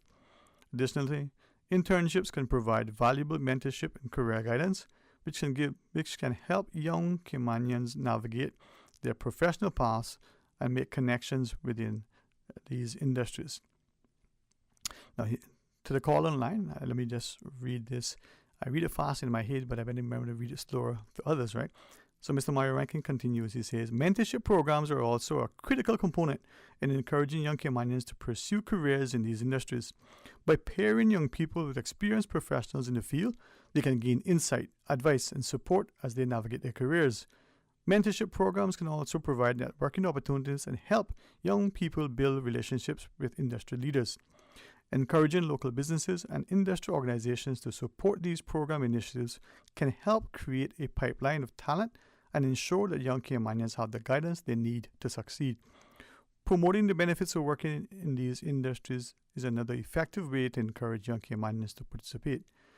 These industries offer diverse career opportunities, competitive salaries, and the chance to contribute to the growth, their own personal wealth and development of the country. And by highlighting these benefits and showcasing success stories of young Caymanians who have excelled in these fields, the country can inspire others to pursue similar paths. Promoting the positive impact that these industries have on the economy and the community can feel a sense of pride and motivation among young people to be a part of these important sectors. In conclusion, encouraging young Caymanians to take part in development, real estate, tourism, and financial service industries is essential for the future prosperity of the country. By providing access to quality education and training from a very early stage is crucial. Offering internships and mentorship programs and promoting the benefits of working in these fields, the Cayman Islands can cultivate a skilled and diverse workforce that is equipped to drive the growth and success of these industries. It is paramount for the government, private sector, and industry organizations to work together to create opportunities and support systems that navigate the participation of young Caymanians in these important sectors. By investing in the future generation, the Cayman Islands can ensure a bright and sustainable future for these key industries, something that is long overdue. Thanks, Mr. Mario D. Rankin, for sharing that. All right, let's pause. We'll take a break. We'll take our calls, and we'll invite you to be a part of it. So stay tuned.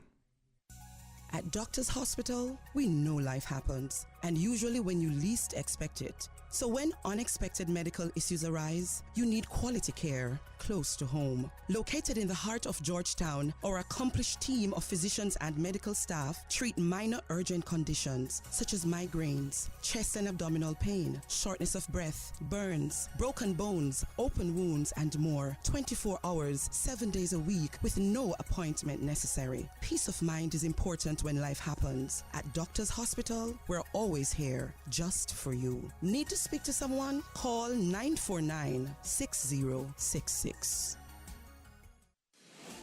This spring, say hello to Los Angeles. Explore foodie havens, local markets, art exhibitions, cultural shows, theater, you name it. Getting to LA is easy with 2 non-stop flights weekly aboard Cayman Airways. Midweek airfares are now on sale from just $410 CI round trip. Some conditions apply. Check out our socials for more inspiration and visit CaymanAirways.com to book. Sale ends February 14th. Now is the time to see LA your way.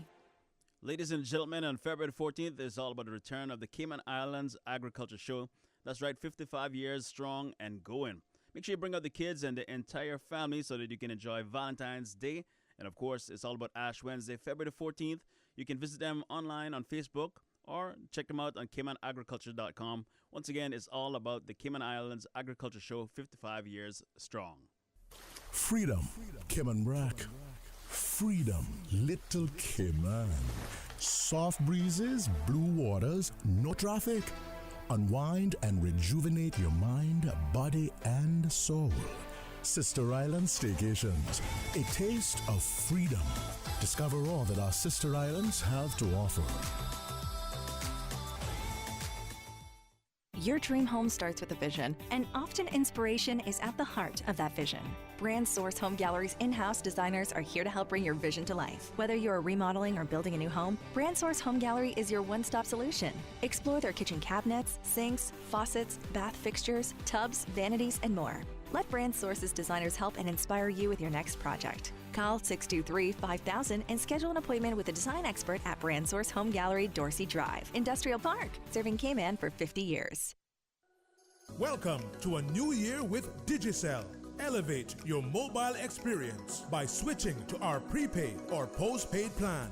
Enjoy more data, seamless communication, and uninterrupted entertainment. Plus, make the switch now for a chance to win exciting rewards. Stay connected, entertained, and make 2024 your year with Digicel. Because better connections make a better year. Radio Cayman's Talk Today.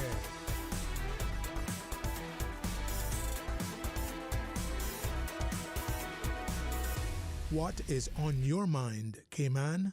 Hey, welcome back and thanks for joining us. And before we take the next couple of calls, hey, let me not sing but say a very happy birthday to Mr. O.C. I think people looked at him and say, I think he's 42 today. You know, maybe 38, but we'll ask him. He'll confirm on Wednesday. So, Mr. O.C., happy birthday to you, man. All right, let's take this call. Welcome. Thanks for calling. Yeah. Afternoon, Sterling. Hey, how are you today? I'm doing good. Just on my little lunch break, you know. Wow.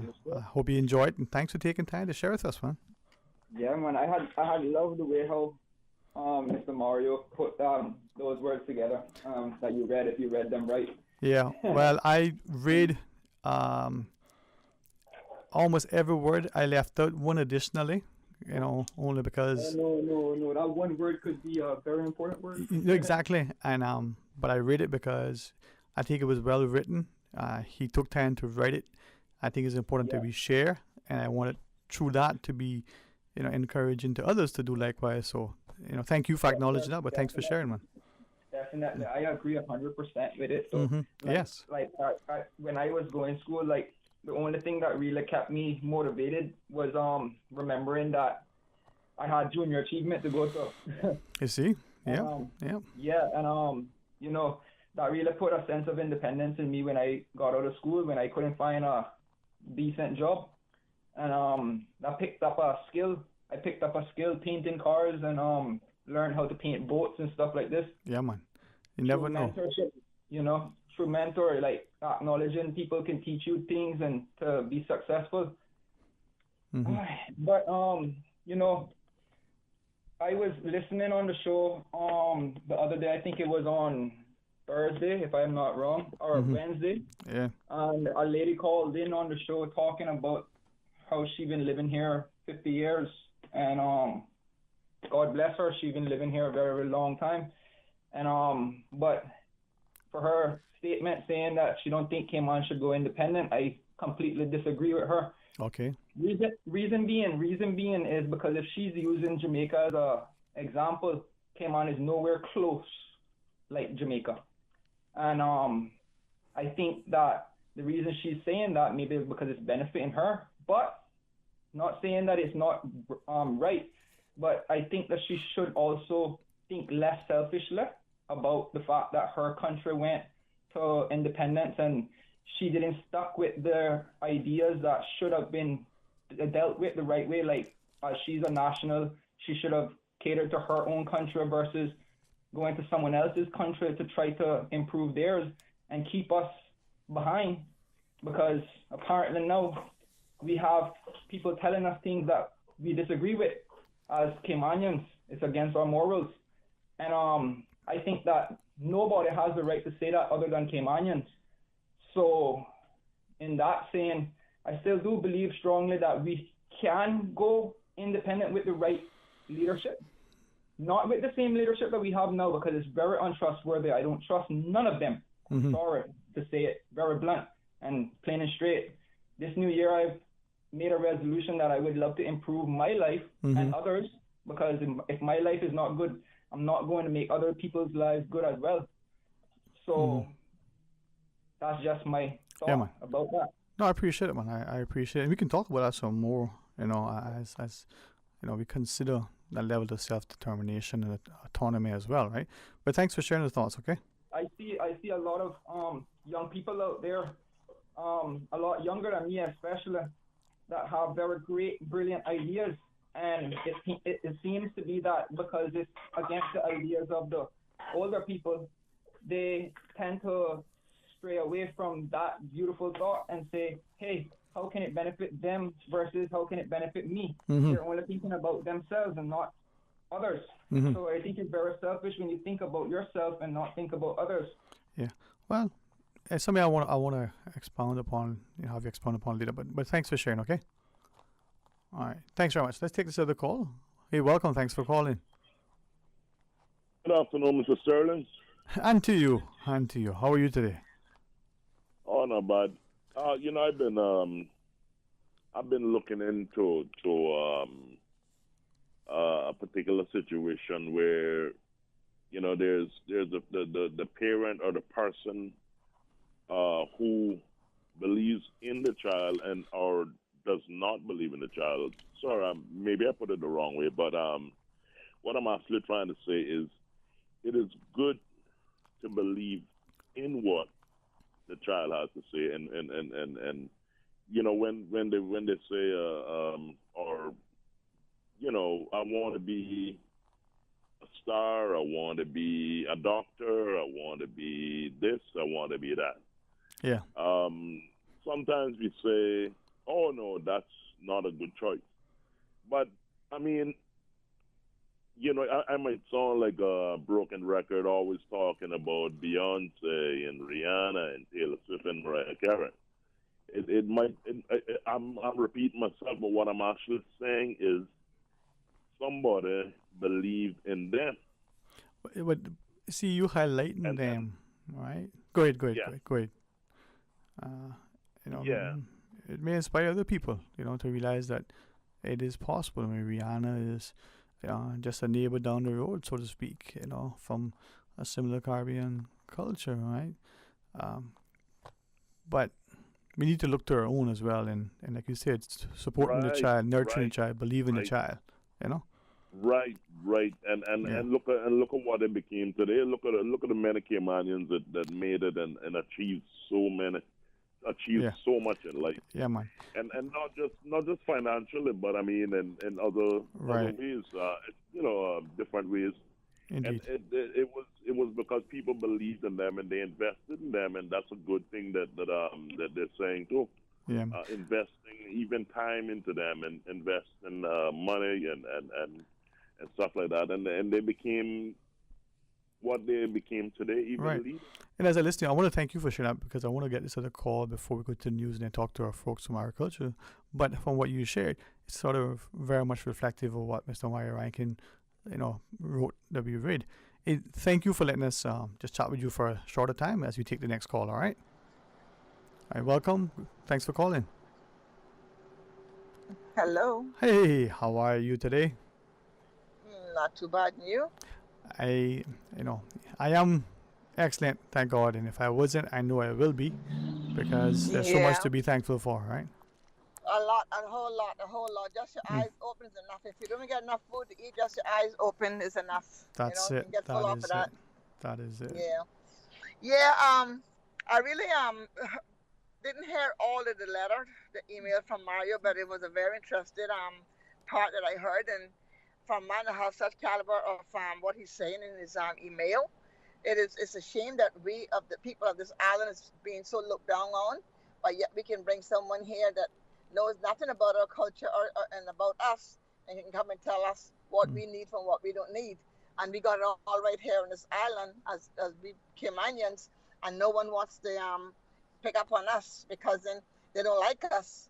or we got too much mouth, or we belong to a certain family, and all that kind of foolishness. You know what I mean? All that need to be stopped, and give everybody a fair chance when they know that they have something that they can offer our island, our people, our government, whoever. Listen to us, because then that doesn't necessarily mean because you were there in the head chair that you know it all. You can learn from everybody. And that's the problem we have in here in Cayman. Yeah, I think it's, from what you're sharing, it's that idea of looking within and trying to think. Would it be okay if we take the next call quickly, or do you want something else you want to share so we don't, dismiss you? All right, thanks. Let's take the next call and see if we can do it all today. Welcome. Thanks for calling. Hello. How are you? Hi, sir.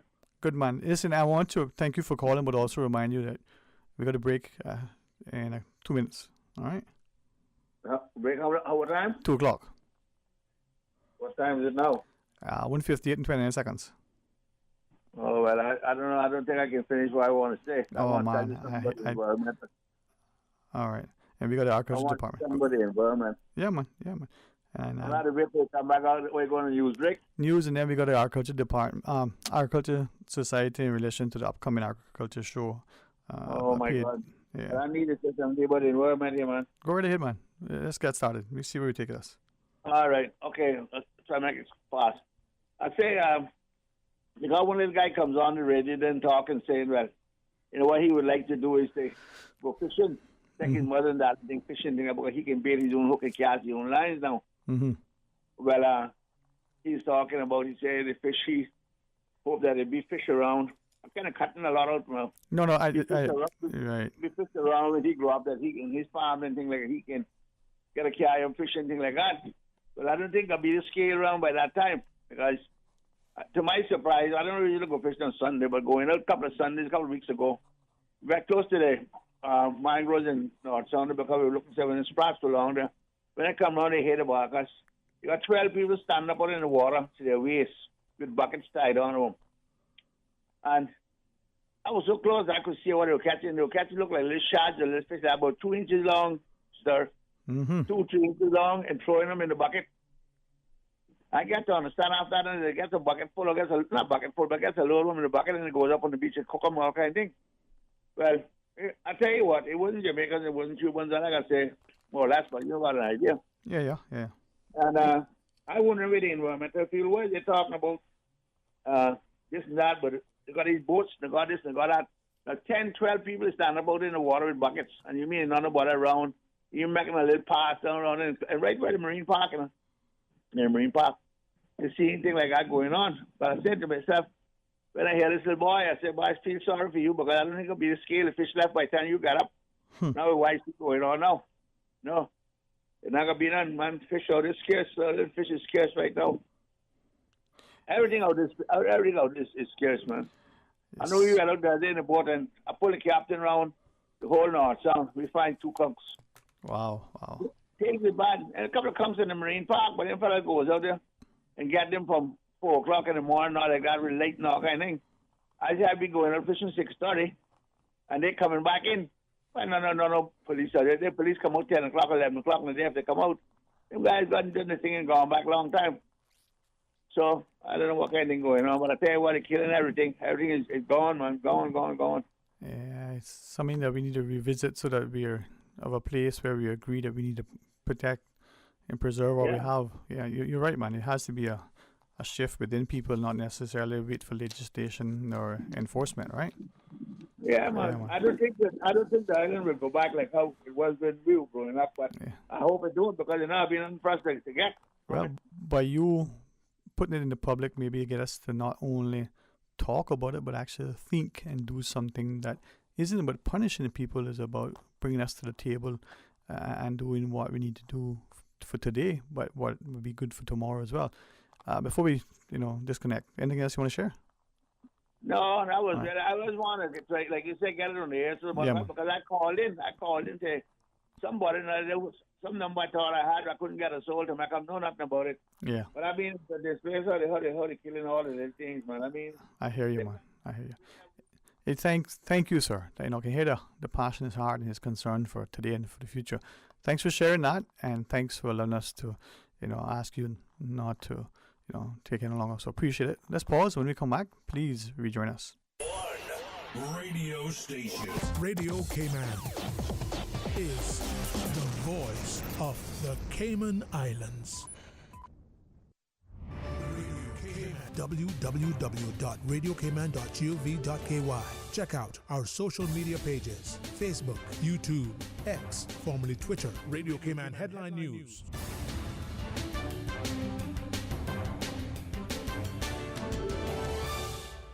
With your latest headlines, I'm Felicia Rankin-Solins.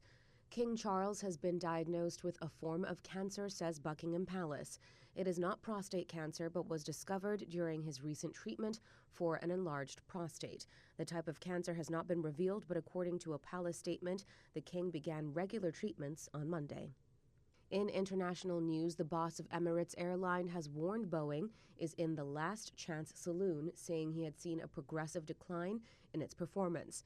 Boeing has come under scrutiny after a panel on a 737 MAX 9 passenger jet blew off mid-air last month.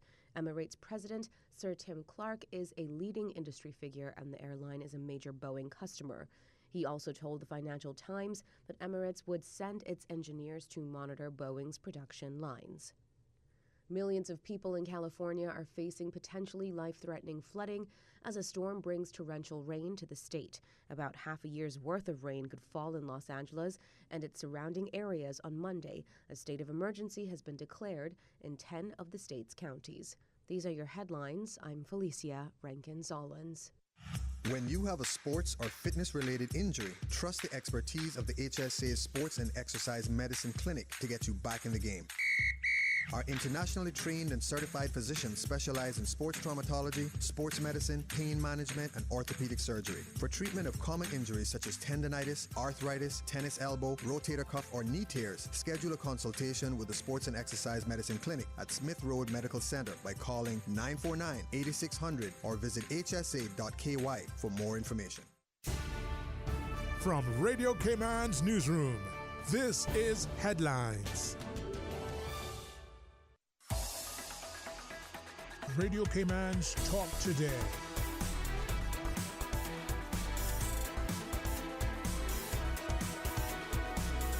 What is on your mind, Cayman? Thanks for joining us, and as we invite you to be part of the discussion, the upcoming agriculture show is next Wednesday, I think, if your calendar and mine is one and the same. Well, Mr. Herbert Crawford and Miss Janet Dixon joins us and get a chance to hear, many of us go for different reasons, and we're always impressed by the exhibits that are there. With great respect, Mr. Crawford, to the wonderful lady in our midst, let's start with the educator and the elder. Good afternoon, sir. How are you? Good afternoon, sir. I'm doing fine. How are you? I am truly thankful. I endeavor to be grateful and gracious. That's very good. So this is the 1,000th annual agriculture show. Am I getting it correct? Yeah, I think so. I think so, yeah. It looks like that. but we're only in the 50s now. Oh man, it's always something that people look forward to individually, but also as they bring their families. Some come for the whole day, some spend a great part of the day. And there are much to the track on, from the plants, the exhibit, the food and the like. But tell us, so we know more and being encouraged to attend. Well, it's good for us to be here to inform the general public of what is in store for them come the 14th of February 2024. And this year is going to be exceptional. We have, Janet and I are responsible for the exhibition side of it. So we're looking about the exhibits, and our time here today will be spent informing the public of the different groups the different divisions. We have added some more stuff to it, so we just want the general public, farmers, backyard farmers, persons who do craft work, just about anything with their hands, to listen and to become involved, and we're urging people to participate. We want this show to be the best ever, 2024. And so, to begin, since we don't have much time, I'm going to ask my colleague Janet if she could just go through some of the different divisions that we have, and then I will take over where she stops. Janet, over to you. Good day, K-Man. The categories that are available to enter your exhibits are roots and tubers, which is like your cassava, your yams, and stuff like that. Vegetables, fruits, greens and nuts, spices and sauces, home products, handicraft, which is straw work, and then another one for macrame, needlework, crochet, and then there's other materials. Arts and craft, furniture, horticulture, fruit trees, and school exhibits, which are just for schools. Wow. Because, I mean, even the needlework, the macrame, and the crochet and stuff, you're separating them out, which for some of us, we think they all one and the same, but if you're doing it, macrame is different from crochet. Yes. You can needle point, Mr. Crawford? I can thread the needle. You're better than some. Without my glasses, I can thread the That's needle. what I thought you meant. I'll say you better. So much struggle with their glasses. So how do, if the people listening and they still want to get into it, like say for instance the sauces, many of us, we put around the kitchens, we got a little barbecue sauce, a little spicy barbecue. We can think of say Miss Linda and the others who have theirs. If they want to exhibit or be a part of it, what do they need to do? Not all at once. They can present their stuff. There's judging criteria that the sauces must be presented in bottles with no broken tops or tape bottles, stuff like that, and it must be resealable because the judges will open it and taste them and stuff. They have to taste it to see how good it is, and because we're awarding prizes, the prize would depend upon the taste of the jam or the pickle or the preserve, whatever it is. So not only should it be in bottles, but it should be sort of well presented and attractive to the eyes of the judges. Yeah, I was going to ask, because sometimes like we think to, a flower competition or food, and I say there are 3 judges, you put, one plate of food for each judge in a certain way. In this case, in the categories, but since I picked the sauces, you want a 5-gallon bucket, you want a little 4-ounce jar, a teaspoon. How in the exhibits and I think we're looking for between 4 ounces and 6 ounces. That's not too much, but enough for judges to taste, because you'll have probably 2 or 3 judges, and if each one tastes that bottle could be finished in less than no time. Especially if it's really good, huh? So I know people like to cook and they like to try different things, so we are encouraging the public, whatever it is, something new, even if it is not on the schedule of things, we will accept any other. There are things that we might not think about, but people have ways of being creative. We will accept what they put in, because we don't want to turn anyone away, and because people go through the trouble of putting their things together. The show is a show, yes, but we also want to encourage participation. Last year it is said that we had over 10,000 persons passing through the agricultural show. Wow. We're hoping this year for 15,000 or more. Wow. And this year is going to be probably much larger. I don't want to speak for the president or the deputy president, but entertainment, crowd control. Last year we had a big problem with traffic. People complain bitterly about that. So with our security at work and everybody working together, we are hoping that this year it will be a very good year for the show. Yeah, I mean, next Monday this time, so we'll have, the same individual's reference coming on. Yes. It's next Wednesday, which happens to not only be our Culture Day and Ash Wednesday, but is that Day for Bitter Hearts? My loving day, Valentine's Day.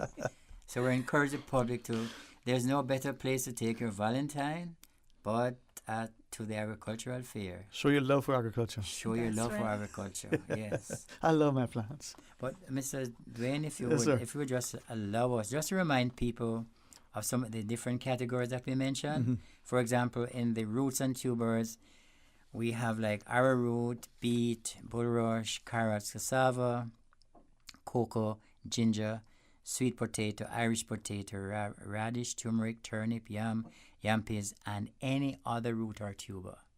So we have quite a wide variety. And in the vegetables, Jan? In the vegetables, we have bitter melon, broccoli, cabbage, callaloo, cauliflower, celery, chocho, cucumber, eggplant, green beans, lettuce, okra, onions, peppers, pumpkin, scallion, shallots, spinach, string beans, tomato, and any other vegetable.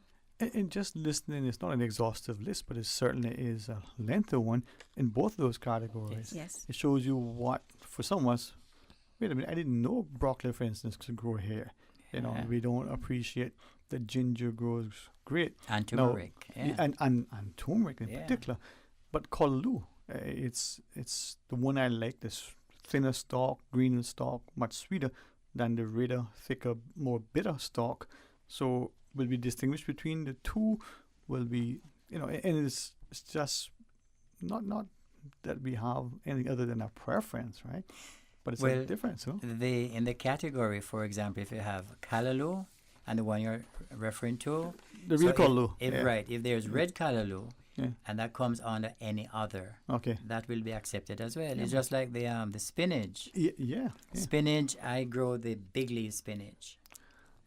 But the big leaf spinach is one variety. You also have the purple spinach. Yes. And the purple spinach bears berries. And I don't want to give the secret away.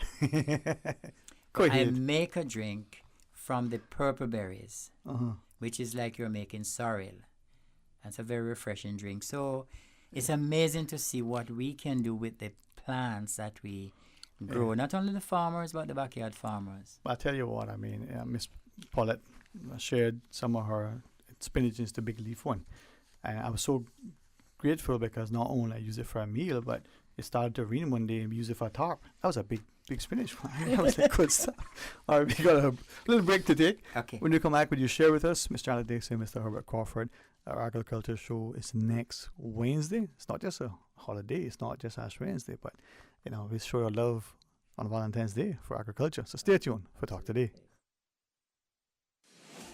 This spring, say hello to Los Angeles. Explore foodie havens, local markets, art exhibitions, cultural shows, theater, you name it. Getting to LA is easy with 2 non-stop flights weekly aboard Cayman Airways. Midweek airfares are now on sale from just $410 CI round trip. Some conditions apply. Check out our socials for more inspiration and visit CaymanAirways.com to book. Sale ends February 14th. Now is the time to see LA your way. Find your dream car with a Cayman National Vehicle Loan. Enjoy 100% financing, up to 8-year repayment, and a 7% fixed interest rate for the first 5 years. For eco-friendly cars, we'll waive your commitment fee. This only applies to new vehicles. Call 949-8300 or email lending@caymannational.com today.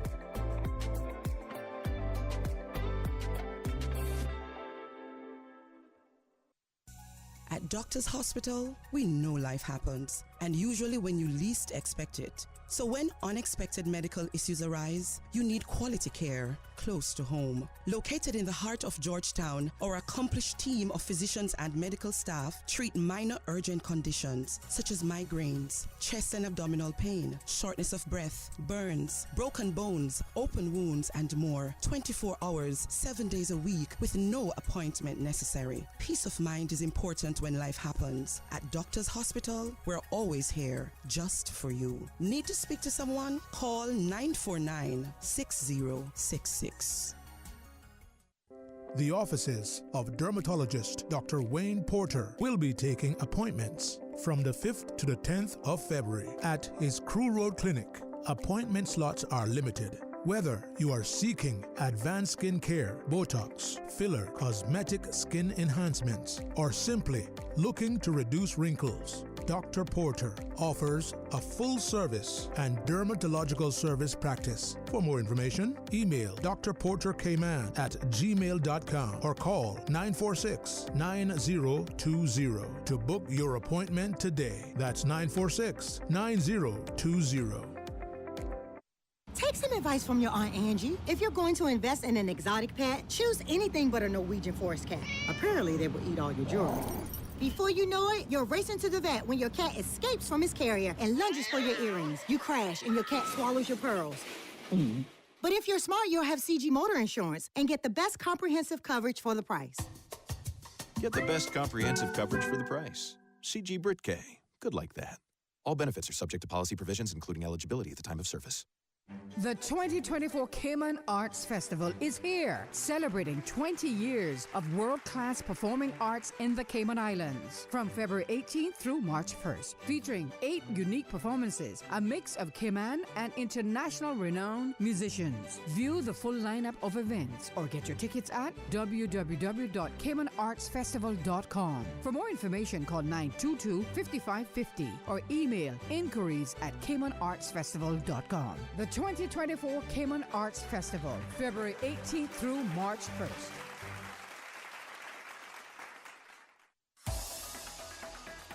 Radio Cayman's Talk Today.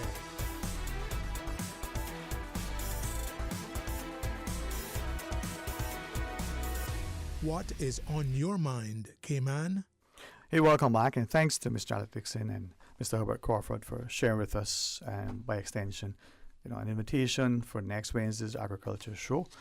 They're talking about the exhibits and exhibitions. Is it one and the same, exhibits or exhibitions? Exhibits. Exhibits, okay.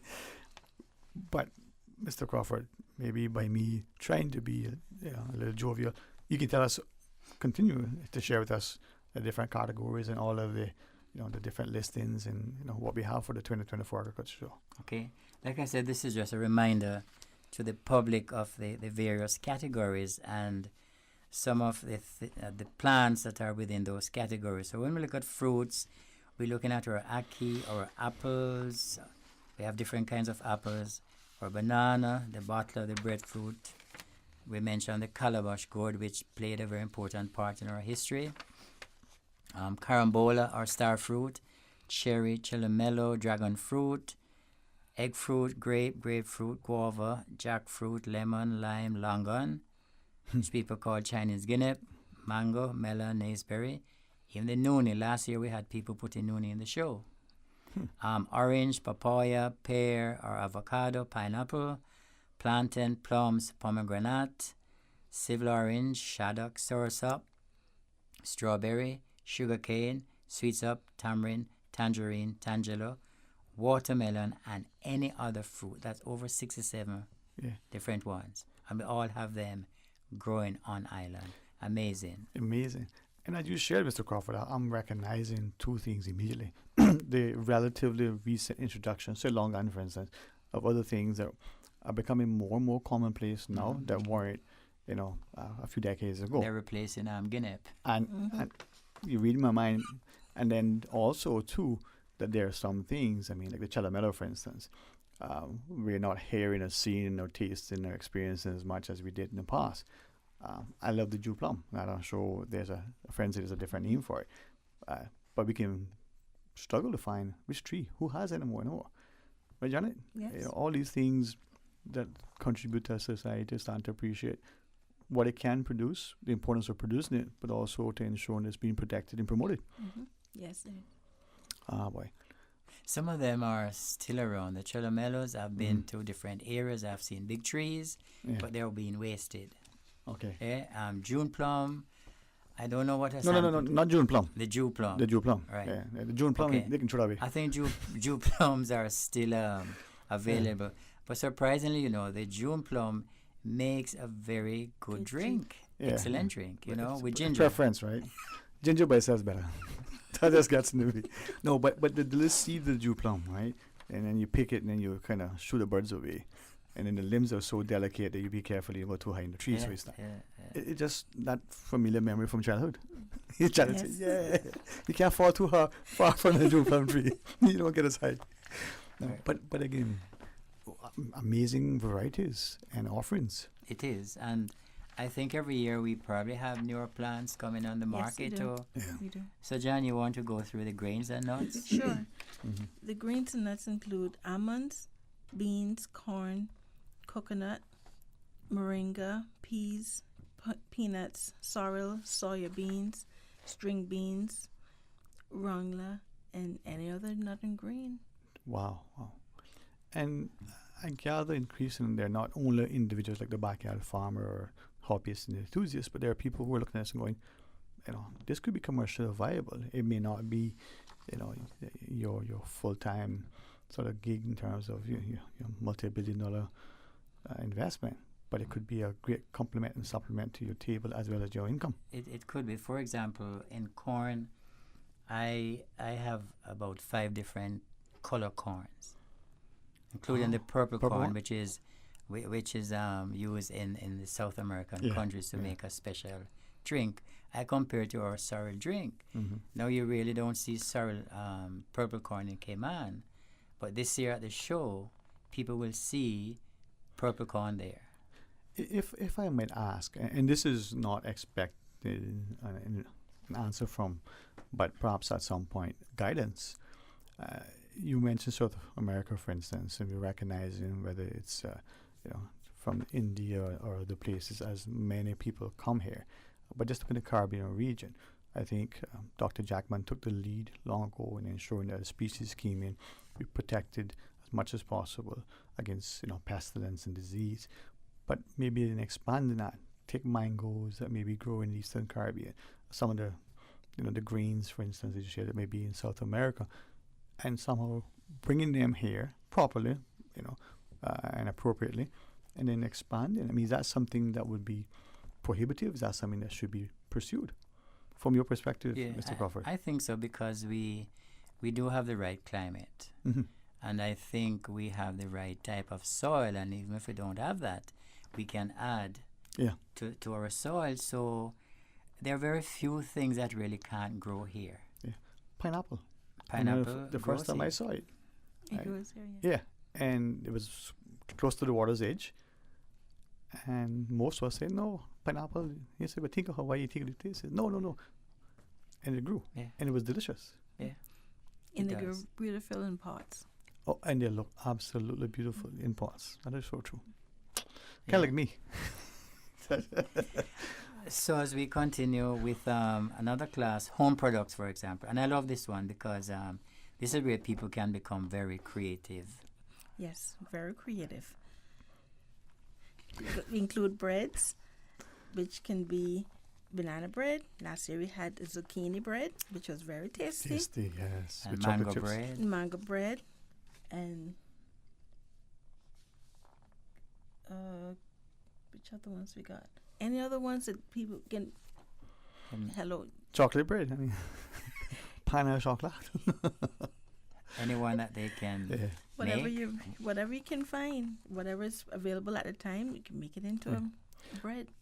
Well, there's also balmy, buns, cakes, candies, cookies, cupcakes, muffins, dairy products, drinks, eggs, honey.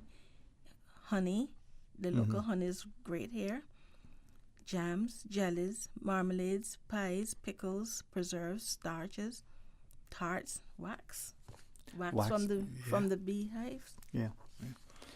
And I think hopefully as people, even if they're very attentive or they just listen in passing, should encourage not only their own interests, but inspire, but also to make us stop and take stock to realize, wait a minute, these are things in a small place that are not only viable, but are being actually explored. And it's not just about the creatives and the artisans, it's about food security. You got a backyard callaloo and a breadfruit tree. You're good to go. Absolutely. And why I would encourage especially backyard farming, if we can stop using some of the chemicals, When you grow things in your backyard, you tend not to use chemicals. It tastes much better than when you buy this stuff at the supermarket.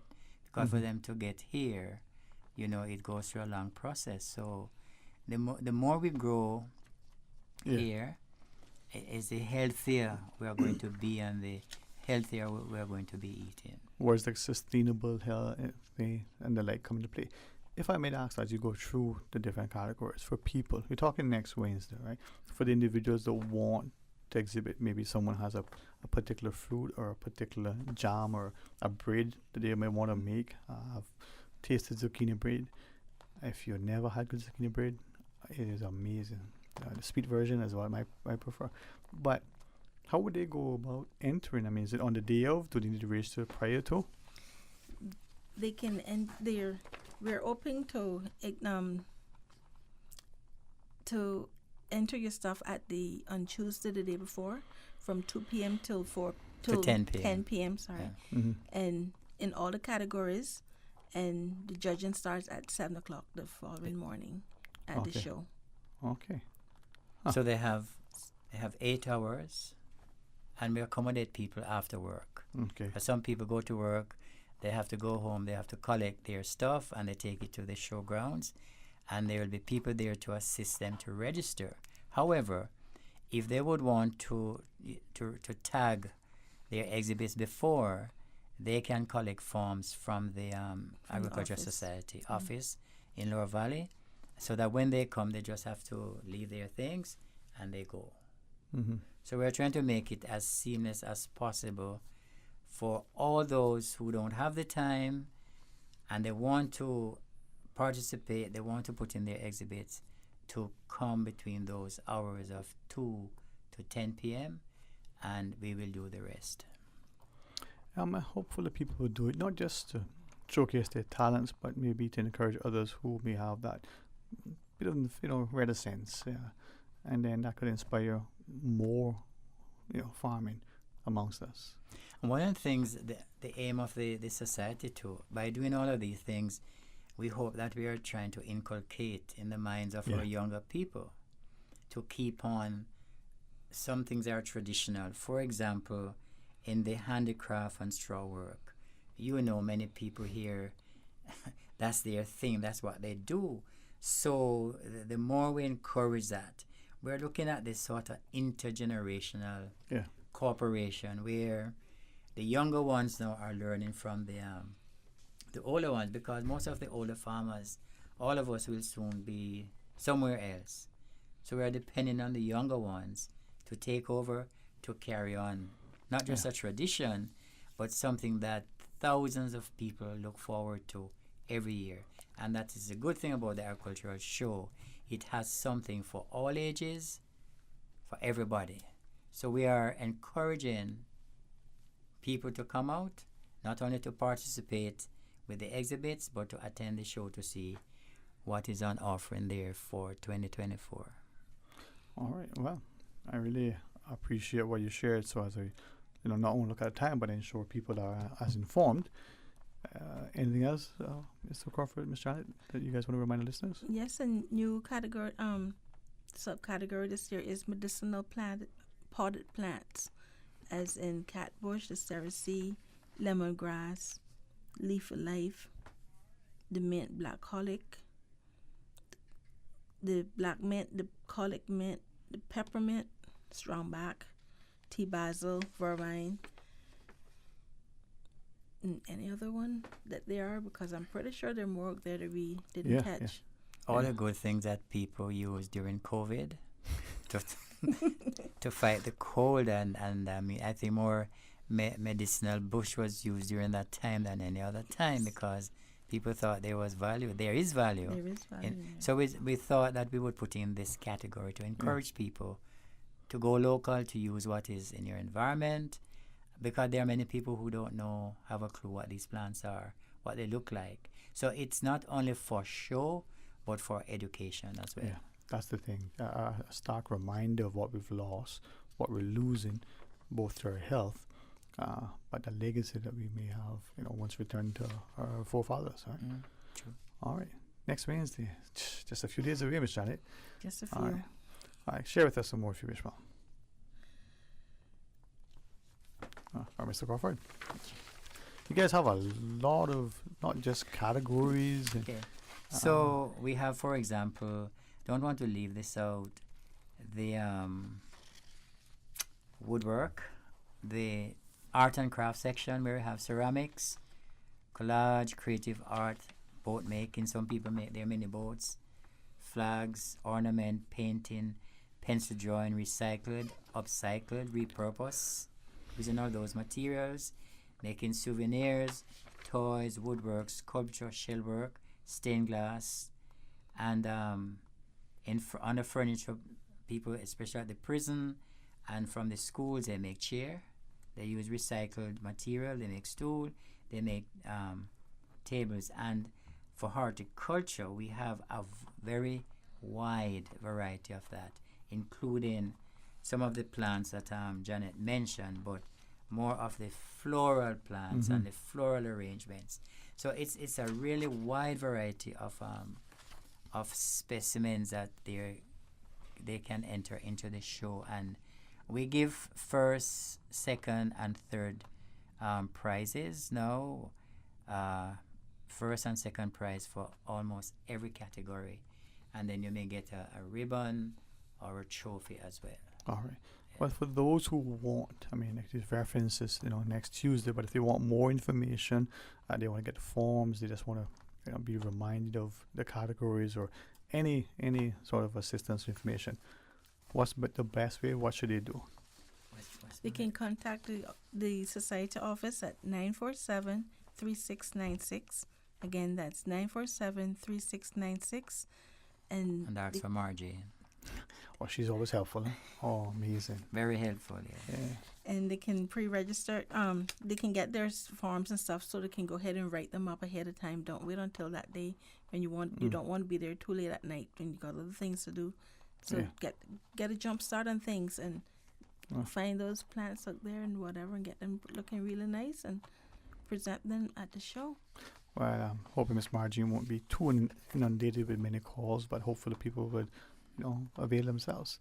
Any final thoughts, Mr. Crawford, sir? Well, just to say a big thank you to you for having us. We really wanted to have come to Radio Cayman to inform the public about what will be taking place on the 14th of February. And as far as the exhibits go, we wanted people to become a part of it, to participate, and so we're encouraging them, whatever it is, to take part in it. We're looking forward to have more than enough, and we have been preparing for the past 3 months, so hopefully we will be more than ready for come next week, Wednesday. Well, I'm glad that you were able to come on board. We're certainly, more than happy to partner. And as we promote agriculture, I mean, what better way to celebrate Valentine's and to show the love for agriculture? So thanks, Ms. Janet and Mr. Crawford and Ms. Margie. Look out for many calls. And next Monday we'll have, I think, the president at least in the studio, hopefully. But extend the invitation again. You guys enjoy the rest of this afternoon. Thank you, sir. And maybe Mr. Crawford, I'll have to come in your backyard and get some peppers and some I call Lou. Anytime. All right. To DJ Lynn, thanks for always being so accommodating, and to everybody else. Please join us tomorrow for more Talk Today. Have a very safe and blessed afternoon. Talk Today is brought to you by Subway, open 24 hours in Countryside, Anderson Square in Georgetown, and Centennial Towers in West Bay. And by the Ministry of District Administration. Explore your history, explore your land, explore your sister islands. And Cayman Airways. Call them on 949-2311 to book your nonstop flights to Los Angeles and Panama. And now, Barbados. And Digicel, Cayman's bigger, better network. And Doctors Hospital. Peace of mind is important when life happens. Doctors Hospital, always there for you. Call 949-60